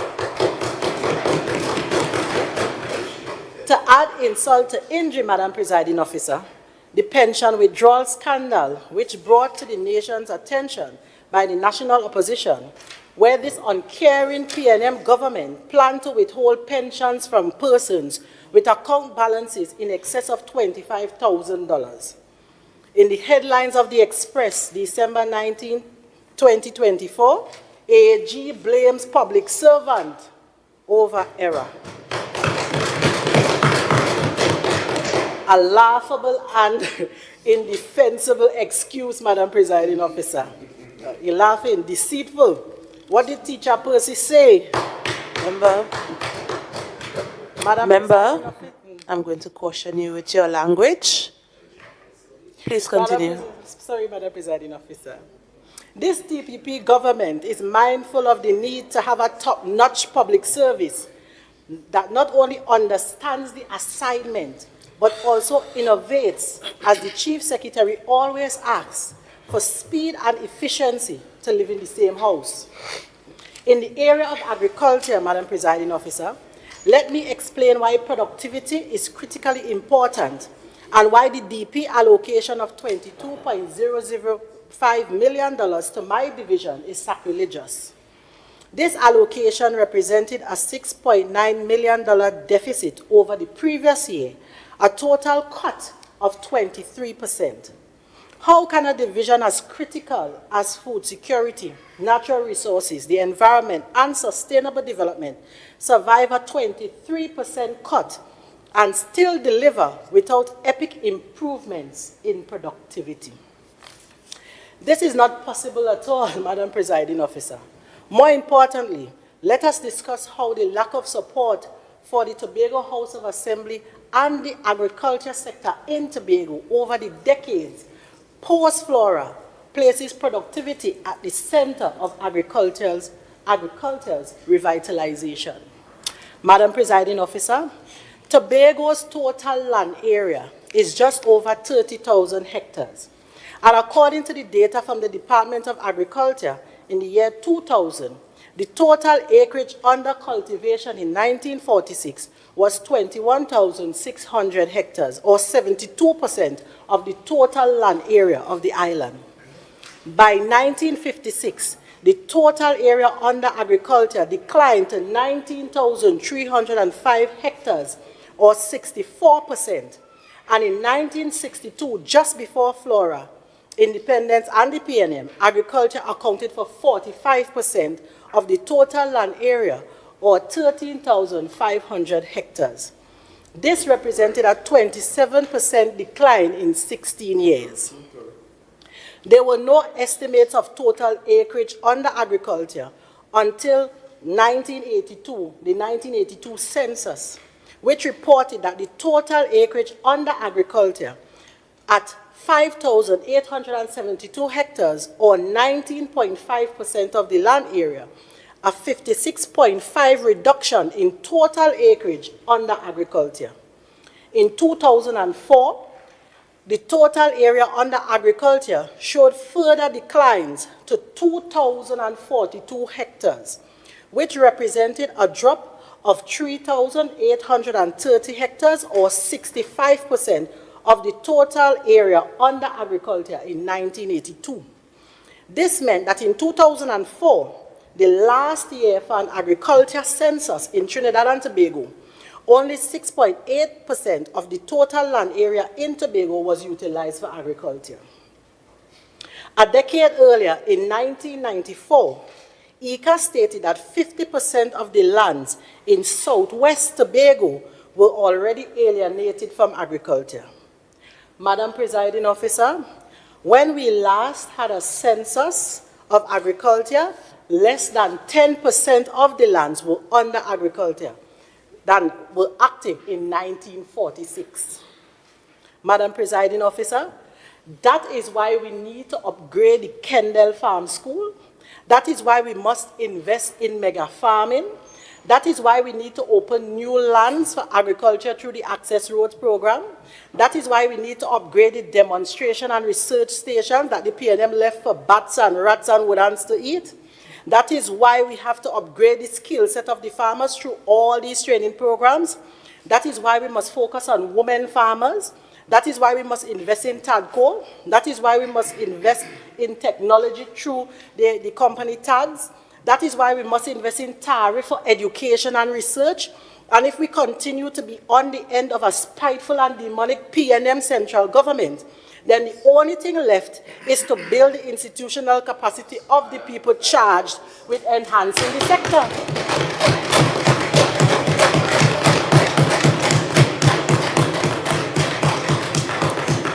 Are you standing on a point of order, Minority Leader? Two. It is demonic PNM government, and we allow that in this house. Members, please. Satan company. Control yourself. Members, As with sorry, Madam Presiding Officer. Again, I'm going to caution you with language. There's such a thing as unparliamentary language. Be so guided. As with every potential industry in Tobago, agriculture had been comatose for decades. Comatose, dead, slow, dormant, idle. And it took this TPP administration using only contractors and workers from Tobago to resuscitate the agriculture sector. And just in case the minority or the supporters of the minor supporters of the minority closing the fridge and they didn't hear the secretary, only contractors from Tobago and workers from Tobago were used to resuscitate the agriculture sector. Very often, the sector's work is supplemented with workers from the URP and CPEP programs. Everything that was missing under the PNM administration was found by the TPP administration. And we wouldn't say the documents from TAGCO missing because everybody knows where it's there. The long line fishing vessel for the long line fishing vessel. Members, one moment. I would like to hear the members' contribution, please. Thank you. Thank you, Madam Presiding Officer. The longline fishing vessel, the Capital of Paradise 1, was missing for almost a decade. This TPP administration refurbished it and put it to work. The packing house was run down, and TADCO's workers were empowered to refurbish this facility, and now we have a functioning processing facility. Additionally, some of TADCO's bays have been renovated by the same workers. The infrastructure on Little Tobago has been upgraded by an empowered division and with the assistance of the Unemployed Relief Program, the URP workers. Currently, the Small Ruminant Development Project is being advanced at Hope Farm and Bleming by empowered workers from the division and the URP. And I am proud to report that the Division of Agriculture is moving away from the perception of being an early morning walk to a properly functioning agriculture industry. This proves that some of our Tobago women and men at the division, its companies and its partners have stepped up to the challenge, but we need all hands on deck. Madam Presiding Officer, productivity in Tobago and everywhere is a big deal. When you go into a grocery store in Trinidad or Tobago with $1,000, all you will get is a little plastic bag in your hand with groceries. And the value of the dollar is even lower in Tobago than in Trinidad. And this didn't happen overnight. And it certainly didn't happen when we got here. So the Minority Council needs to ask its P&M colleagues in Trinidad, what have they been doing with the billions of dollars with this economy? What have they been doing for decades? What we have now in Trinidad and in Tobago is an elementary and undiversified economy. And this is after an oil boom. This TPP administration understood this. Because we are all from here. All of us sitting and standing here, we are Tobagonians. We grew up here and we experienced everything here. And this TPP administration took the little chicken feed that they sent in from the P&M central government and throwing it at the Secretary of Finance. And we took it and tried to diversify the economy, but the little pittance could only get us this far. The Division of Food Security, with the blessings of the Honorable Chief Secretary, was among the first of the divisions to make an attempt to improve the wages used to empower its workers. Madam Presiding Officer, in my research on past efforts to fix the issue of productivity, I was told that the previous administration convened a productivity council under the Division of Finance, and that mimicked a similar model in Barbados.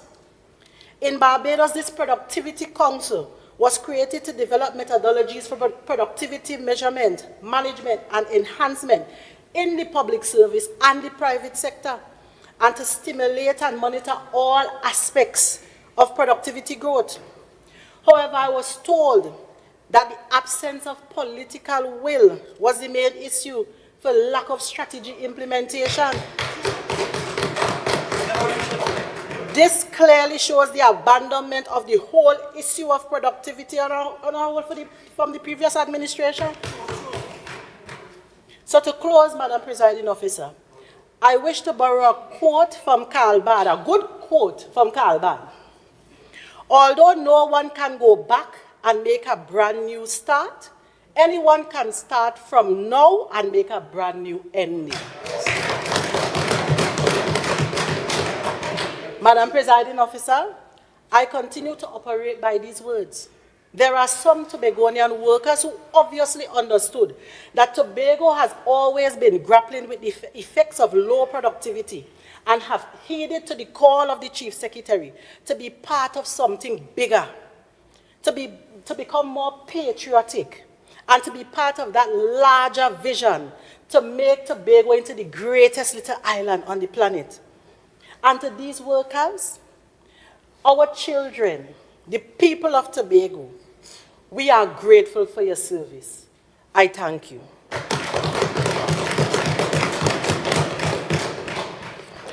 Assemblyman Craig, you may now join this debate.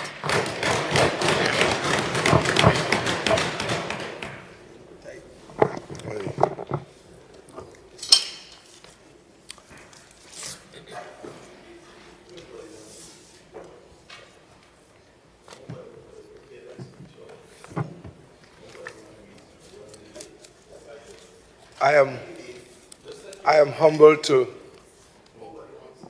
Honorable members, the member is on his feet. Please continue. Yes. I am humbled to be a part of this conversation. Let me extend thanks to the persons of Bukum and President Canaan, who elected me to be the one to stand here to represent them.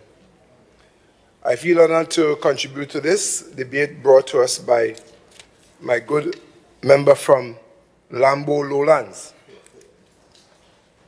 Productivity and Tobago.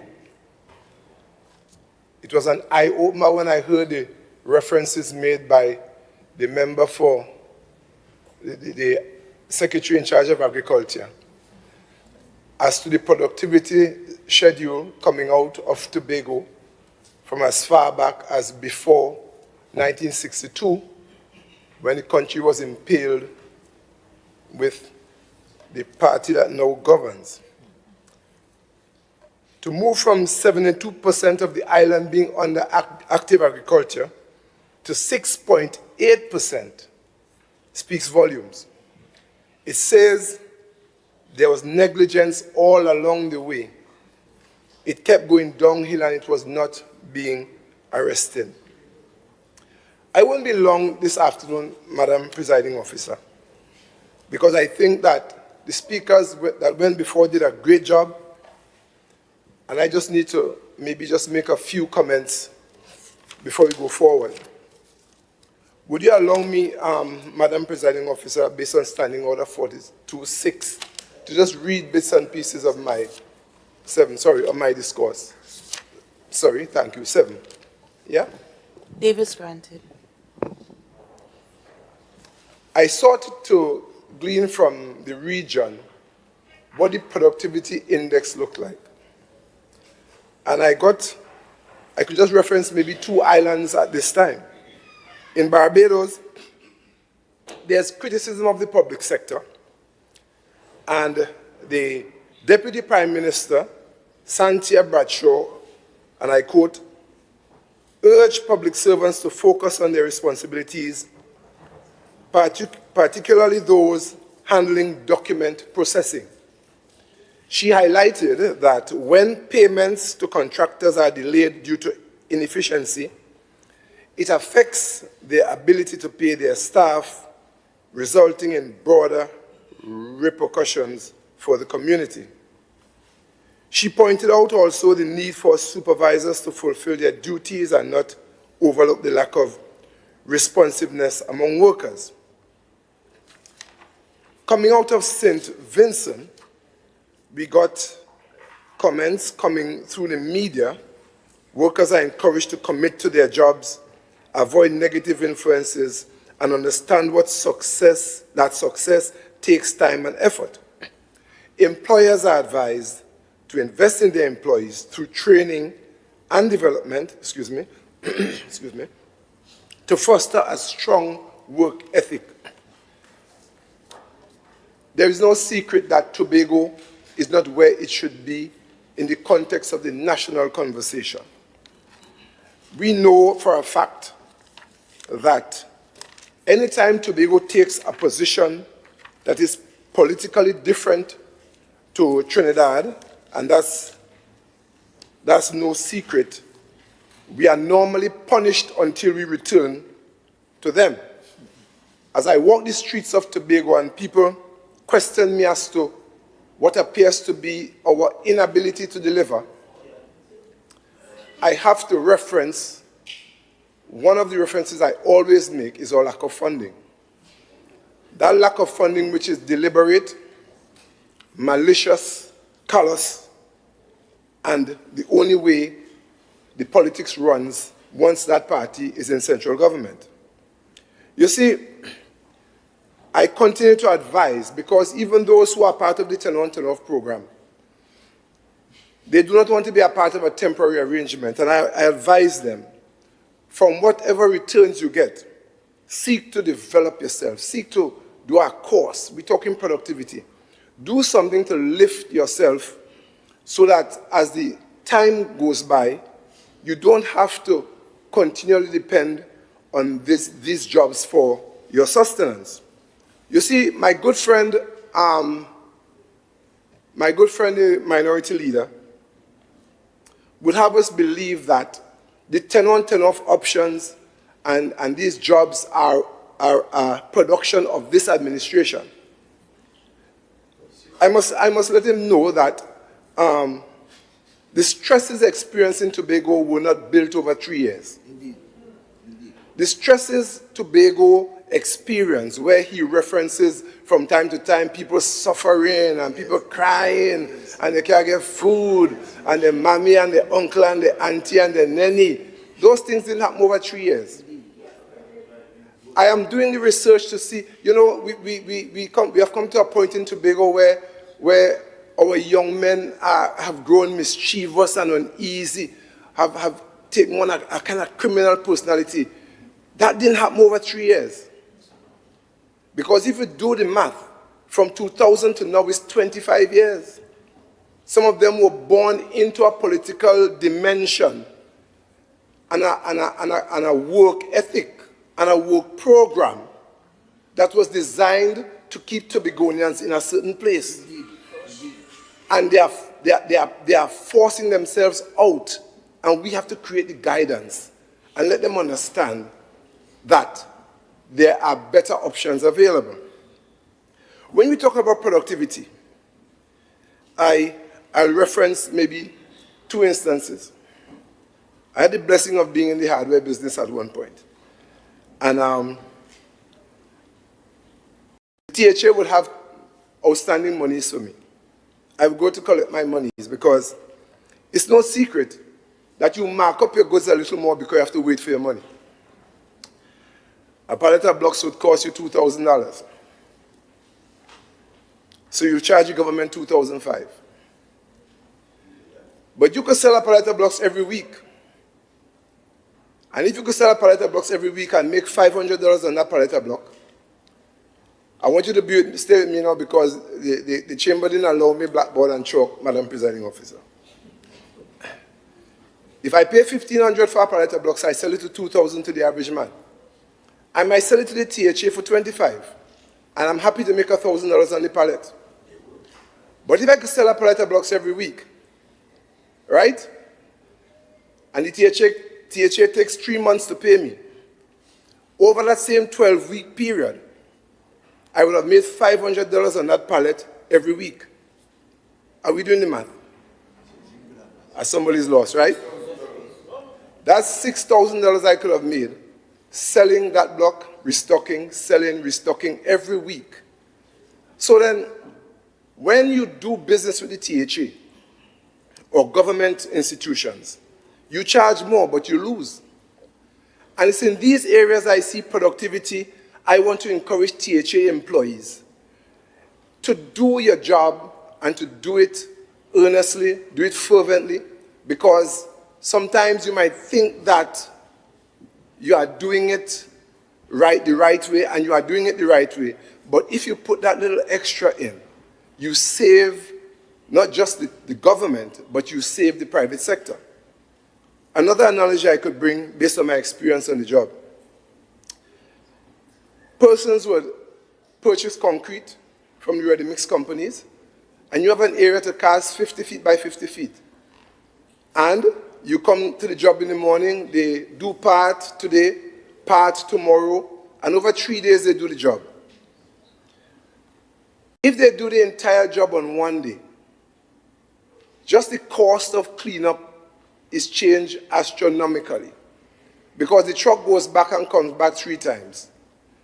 If you do the entire job on one day, and I'm trying to help the THA worker to understand how important it is for him to do more and to give more for the development of Tobago. If you do everything on one day, the next day you're putting up the profiles, and on the 3rd day you're putting up blocks. But if you keep having that ready-mix truck running back and forward, it takes you 5 days to do what could be done in 3 days. And these are cultural practices on the island where we have jobs to do, we have projects to do, and you find that we would take our time and execute it well. But in the context of real productivity, we are encouraged here to try to do more, do as much as you could do when you get a chance to do it. You see, productivity increases, when productivity improves, resources are utilized more efficiently, and this leads to greater economic efficiency and sustainability. Our roads, our bridges, our schools, our hospitals, everything costs us less, and we benefit more.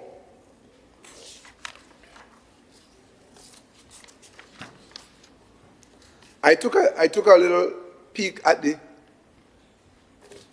Singapore story, and that's the story that's trending and has been trending now for a while since they became independent back in 1965. It is said that when the British went there were just 150 people. But the production and the type of output that has come as a result of time, their population has reached 5.6 million. And that happened over the last, say, 100 plus years. In Tobago, we have a personal responsibility as citizens to ensure that this island becomes the greatest little island on the planet. That's an easy statement to make, but each one of us has to realize that the greatest little island on the planet will be built by the greatest and most committed workers on the planet. And that's where our encouragement is coming from. This motion is not one to accuse, to drag down our people in Tobago, but it's one to encourage us to see the bigger picture. Because Tobago is one of the islands in the Caribbean that is functioning in the shadow of another island. And Trinidad is not a problem at all. The problem is leadership. The problem has always been the leadership, and more particularly the leadership that's there right now. We want to build something great. And in building this, we need to understand that we are coming from a minus. And the regular run-of-the-mill day's work and approach to the work, we are calling for something more, we are calling for something deeper, so that we could accomplish what we ought to accomplish. 5.6 million people. Singapore is a really special case. What are the attributes that made Singapore so special? One, political stability. We are blessed in Tobago in that the Tobago House of Assembly is a stable institution. Right now we function with a 13-2. 13 to the TPP and 2 to the PD-PNMP coalition.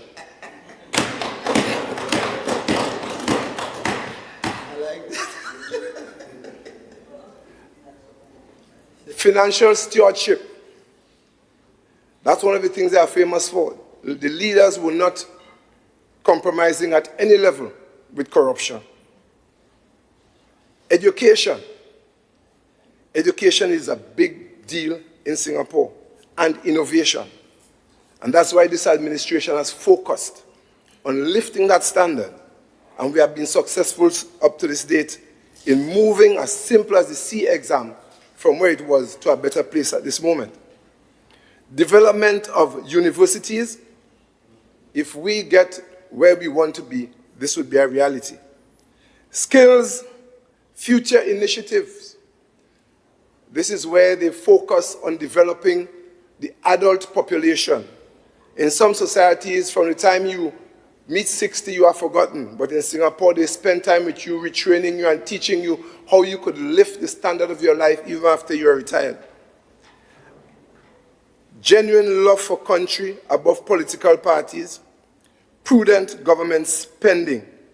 These are some, and don't ask me to quote it.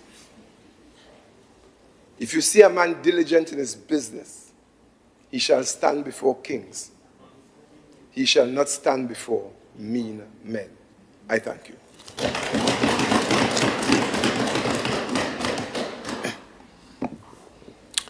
Minority Councillor, you may now join this debate.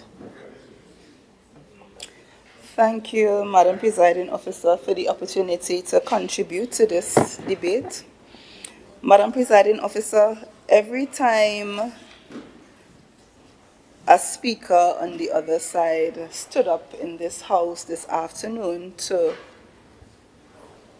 contribute to the motion, I had to take a look at the motion again. Because for most of the speakers presented, even the member piloting the motion, I am not sure if they spoke to the motion at all. Because in the first instance, I was quite happy that this administration recognized the significant strides made in advancing Tobago's development. And the minority leader would have spoken about some of them, the significant strides towards building secondary schools, building primary schools, building community centers, health facilities.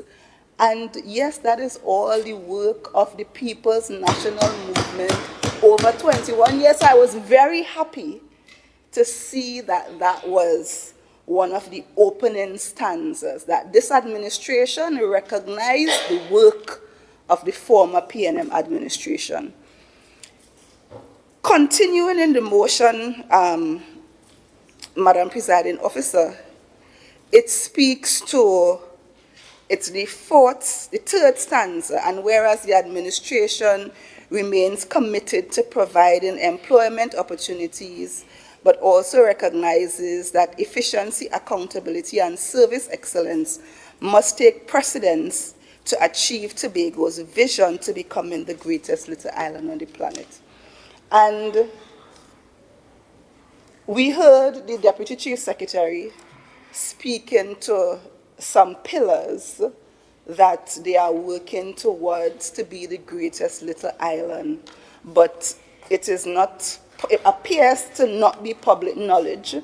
So if you have these pillars, if you quote unquote have this vision, does the employees or the public servants of the Tobago House of Assembly know what the vision is and what is their contribution to advance the vision of the administration? I actually took the time to do a Google search about the 14 pillars towards creating the greatest little island on the planet, and I haven't seen it anyway. So who is the vision or the pillars articulated to?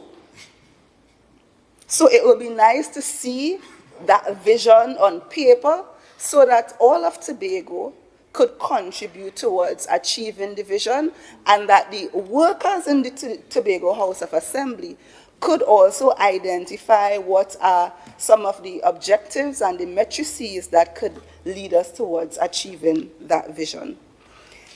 Moving on, Madam Presiding Officer, to the fourth stanza, and it says, be it resolved that this Assembly acknowledges the critical role of THA employees in fostering Tobago's progress and commits to further investing in policies and initiatives that support productivity and accountability. And Madam Presiding Officer, I sat here and I did not hear any real policy. I did not hear any initiative to support productivity and accountability. Even in piloting the motion, I did not hear what those policies are and what those initiatives are. And even when other members, because the member in piloting the motion, he said that other members will come and say what these things are, but I have not heard what these policies are. We hear them talking about the central government. I heard the member for Buku speaking to the Singapore model, but is the Singapore model the policy that they are putting forward? I don't know, Madam Presiding Officer.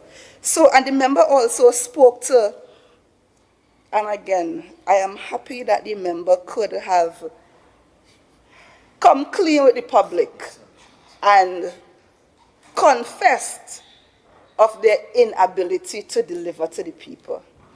But, Madam Presiding Officer, I want to place on the record again that the inability to deliver has nothing to do with funding. The inability of this administration to deliver has to do with management and leadership. And I will quote the numbers, and every time I will quote the numbers so that Tobagonians will understand that it has nothing to do, the inability to deliver has nothing to do with a lack of funding. So, and the central government punishing them. How could the central government be punishing an administration when they have given this administration more financial resources than past PNM administration? And I want to quote the figures. In 2018, the allocation... Members, I would like to hear the minority concluder's presentation. When a member is on their feet, standing order 44 dictates, no interruption. Minority Councillor, please continue. Thank you, Madam Presiding Officer. And again, I want to reiterate that it has nothing to do with a lack of funding for the inability to deliver. And I will share why it is not a lack of funding. In 2018, the allocation to the Tobago House of Assembly was $2.2037 billion. That was under the People's National Movement. In 2020, for that financial year, the allocation was $2.283 billion. Another year where the People's National Movement was at the head of the THA. In 2021, that allocation was reduced to $2.134 billion. So part of that financial year had both the PNM and the PDP because they came in December, so they would have been in office for about 75% of that financial year. But Madam Presiding Officer, if you go to the fiscal period of 2022, this was a period where this administration was in office. The allocation there was $2.357 billion. So if you move from 2.134 to 2.357, that's an increase of over $200 million. Again, in 2023, the allocation increased to $2.52 billion, an increase of 164. In 2024, it increased to 2.585. And of course, we know this year was an increase, a further increase, Madam Presiding Officer, of 2.6. So if you are getting more money year on year, how could you say that your inability to deliver is because of a lack of funding? Madam Presiding Officer, I want to put on record, it is lack of management and lack of leadership. It has nothing to do with funding. Madam Presiding Officer, the other area that I would like to address, the member opposite, again, the Deputy Chief Secretary, and it's as if this administration is not on the same page at all, even in relation to this motion, because some members stood up and it appears as if, yes, productivity is an issue. But then you listen to other members and clearly productivity is not an issue. The motion speaks to further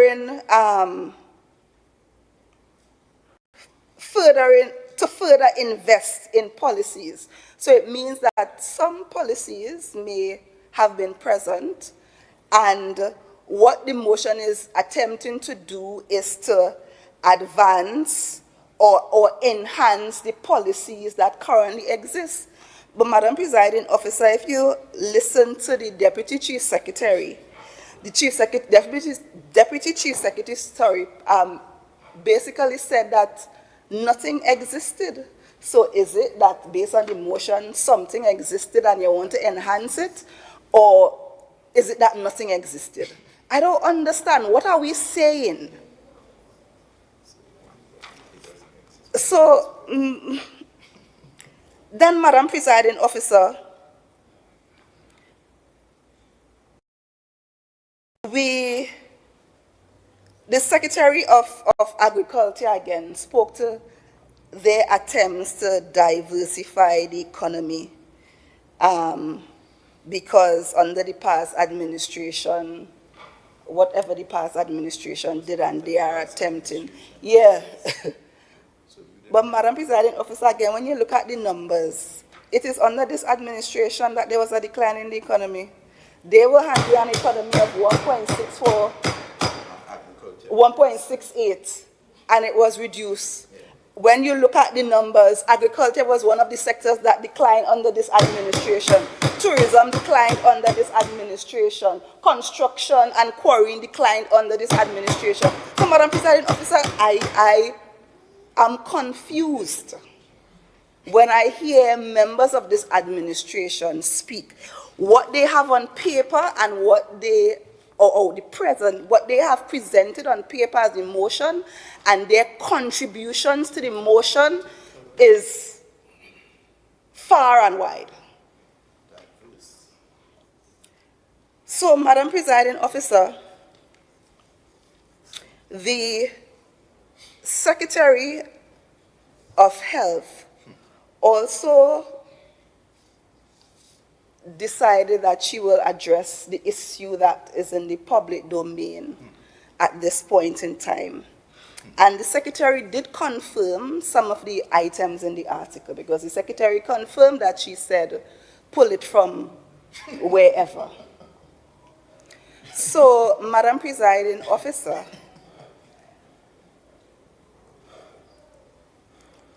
governance could become stressful.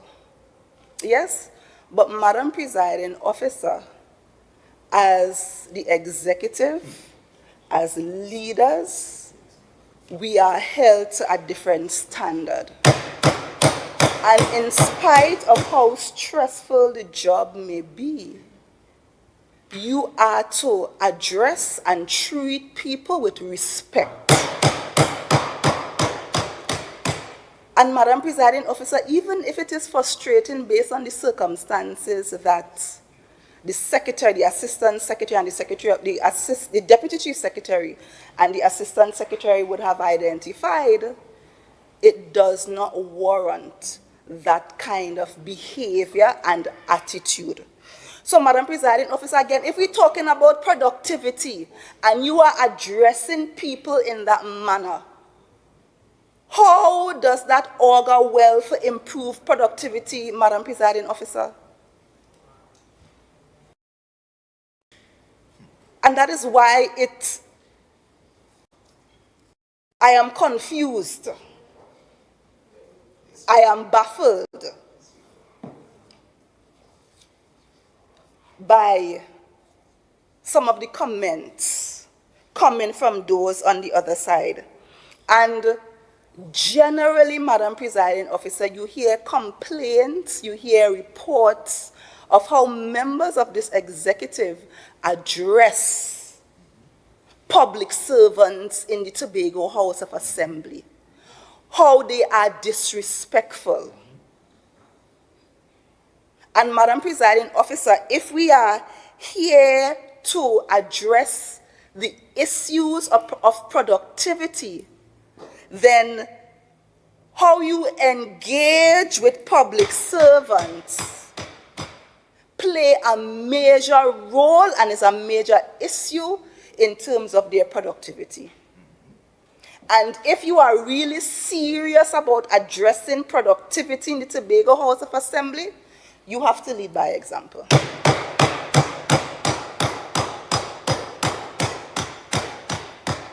So, Madam Presiding Officer, The minority leader touched on it a bit.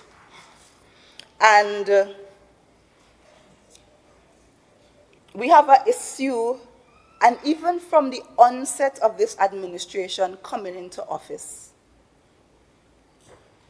persons, because of their actions, persons are fearful about their security of tenure when it comes to their employment and their jobs. Madam Presiding Officer, sending home people without due process and cause, not renewing contracts. We have a situation now where persons are not paid on time. You hear complaints about 2 and 3 and sometimes 4 fortnights where workers are not being paid. And Madam Presiding Officer, those issues can affect productivity. And if persons are fearful for their jobs, whether or not they will be employed, if persons are not being paid,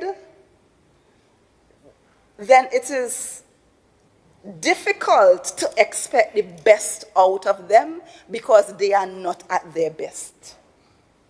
And again, Madam Presiding Officer, if we are serious about what this motion is about, then this administration should really look at their policies and the actions that they are implementing against the public servants or contract workers, persons in the Tobago House of Assembly.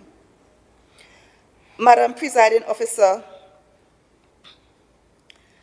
the last stanza in this motion speaks to, be it further resolved that this Assembly calls on the THA divisions to build upon existing successes by enhancing performance metrics, strengthening monitoring and evaluation mechanisms, and fostering a culture of continuous improvement and professional development. So, Madam Presiding Officer, I know, and the Secretary of Agriculture would have touched on it a bit. So I know in the past, under the previous PNM administration, that there was some work towards improving productivity, the establishment of the Public Service Academy, and I know some productivity surveys were done. And I would want to urge and recommend, because today there was no baseline for where we will kick off. There was no baseline as to how we arrived at the conclusions that we have arrived at. And I will urge this administration to possibly look at the surveys, see what the surveys said, use that as a baseline. They could even institute their own surveys, Madam Presiding Officer, so that you understand exactly what the problem is, because again, from the contributions of the members, it appears as if some divisions don't have no productivity issues, while others blaming external parties for their productivity issues. But none of the members opposite really took accountability of the situation and said, you know, diagnose it properly, arrive at the root cause, and then put measures in place to address what the root cause is. Because right now we're just speculating that it is really productivity, but it could be a myriad of issues why persons are not performing to their highest potential. And it's only when you understand what the root cause of the problem is that you could determine what the real solutions are. So I am encouraging this administration to do their homework. So, Madam Presiding Officer, as I conclude, the ideals of accountability, productivity, and professional development is important to every worker. And if this administration is really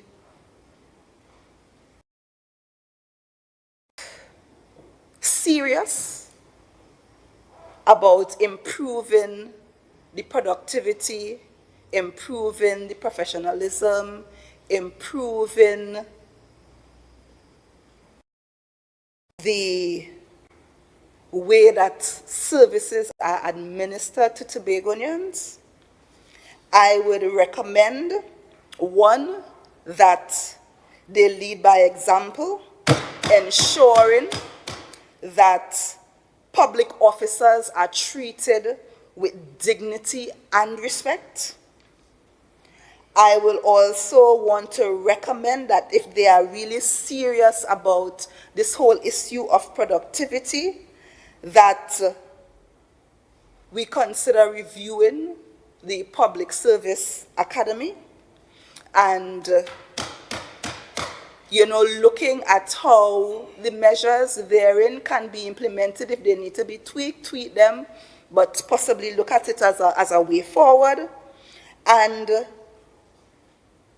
addressing some of the long-standing issues and concerns of workers in relation to resources. And Madam Presiding Officers, if workers do not have the resources to do their jobs properly, then they become unproductive. So ensuring as well as that the resources are available. And Madam Presiding Officer, the administration must also hold themselves accountable, because that is what governance is about. So, Madam Presiding Officer, with those words, I want to thank you for the opportunity to contribute to this motion.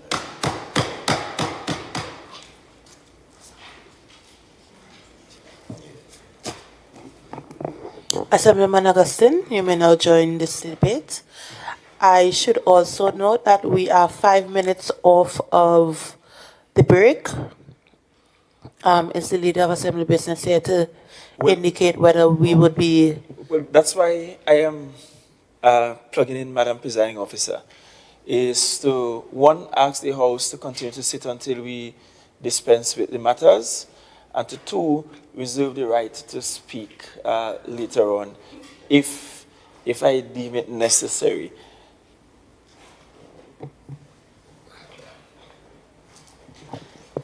May I propose that we break for 5 minutes? Just 5 minutes? This session is now suspended for 5 minutes.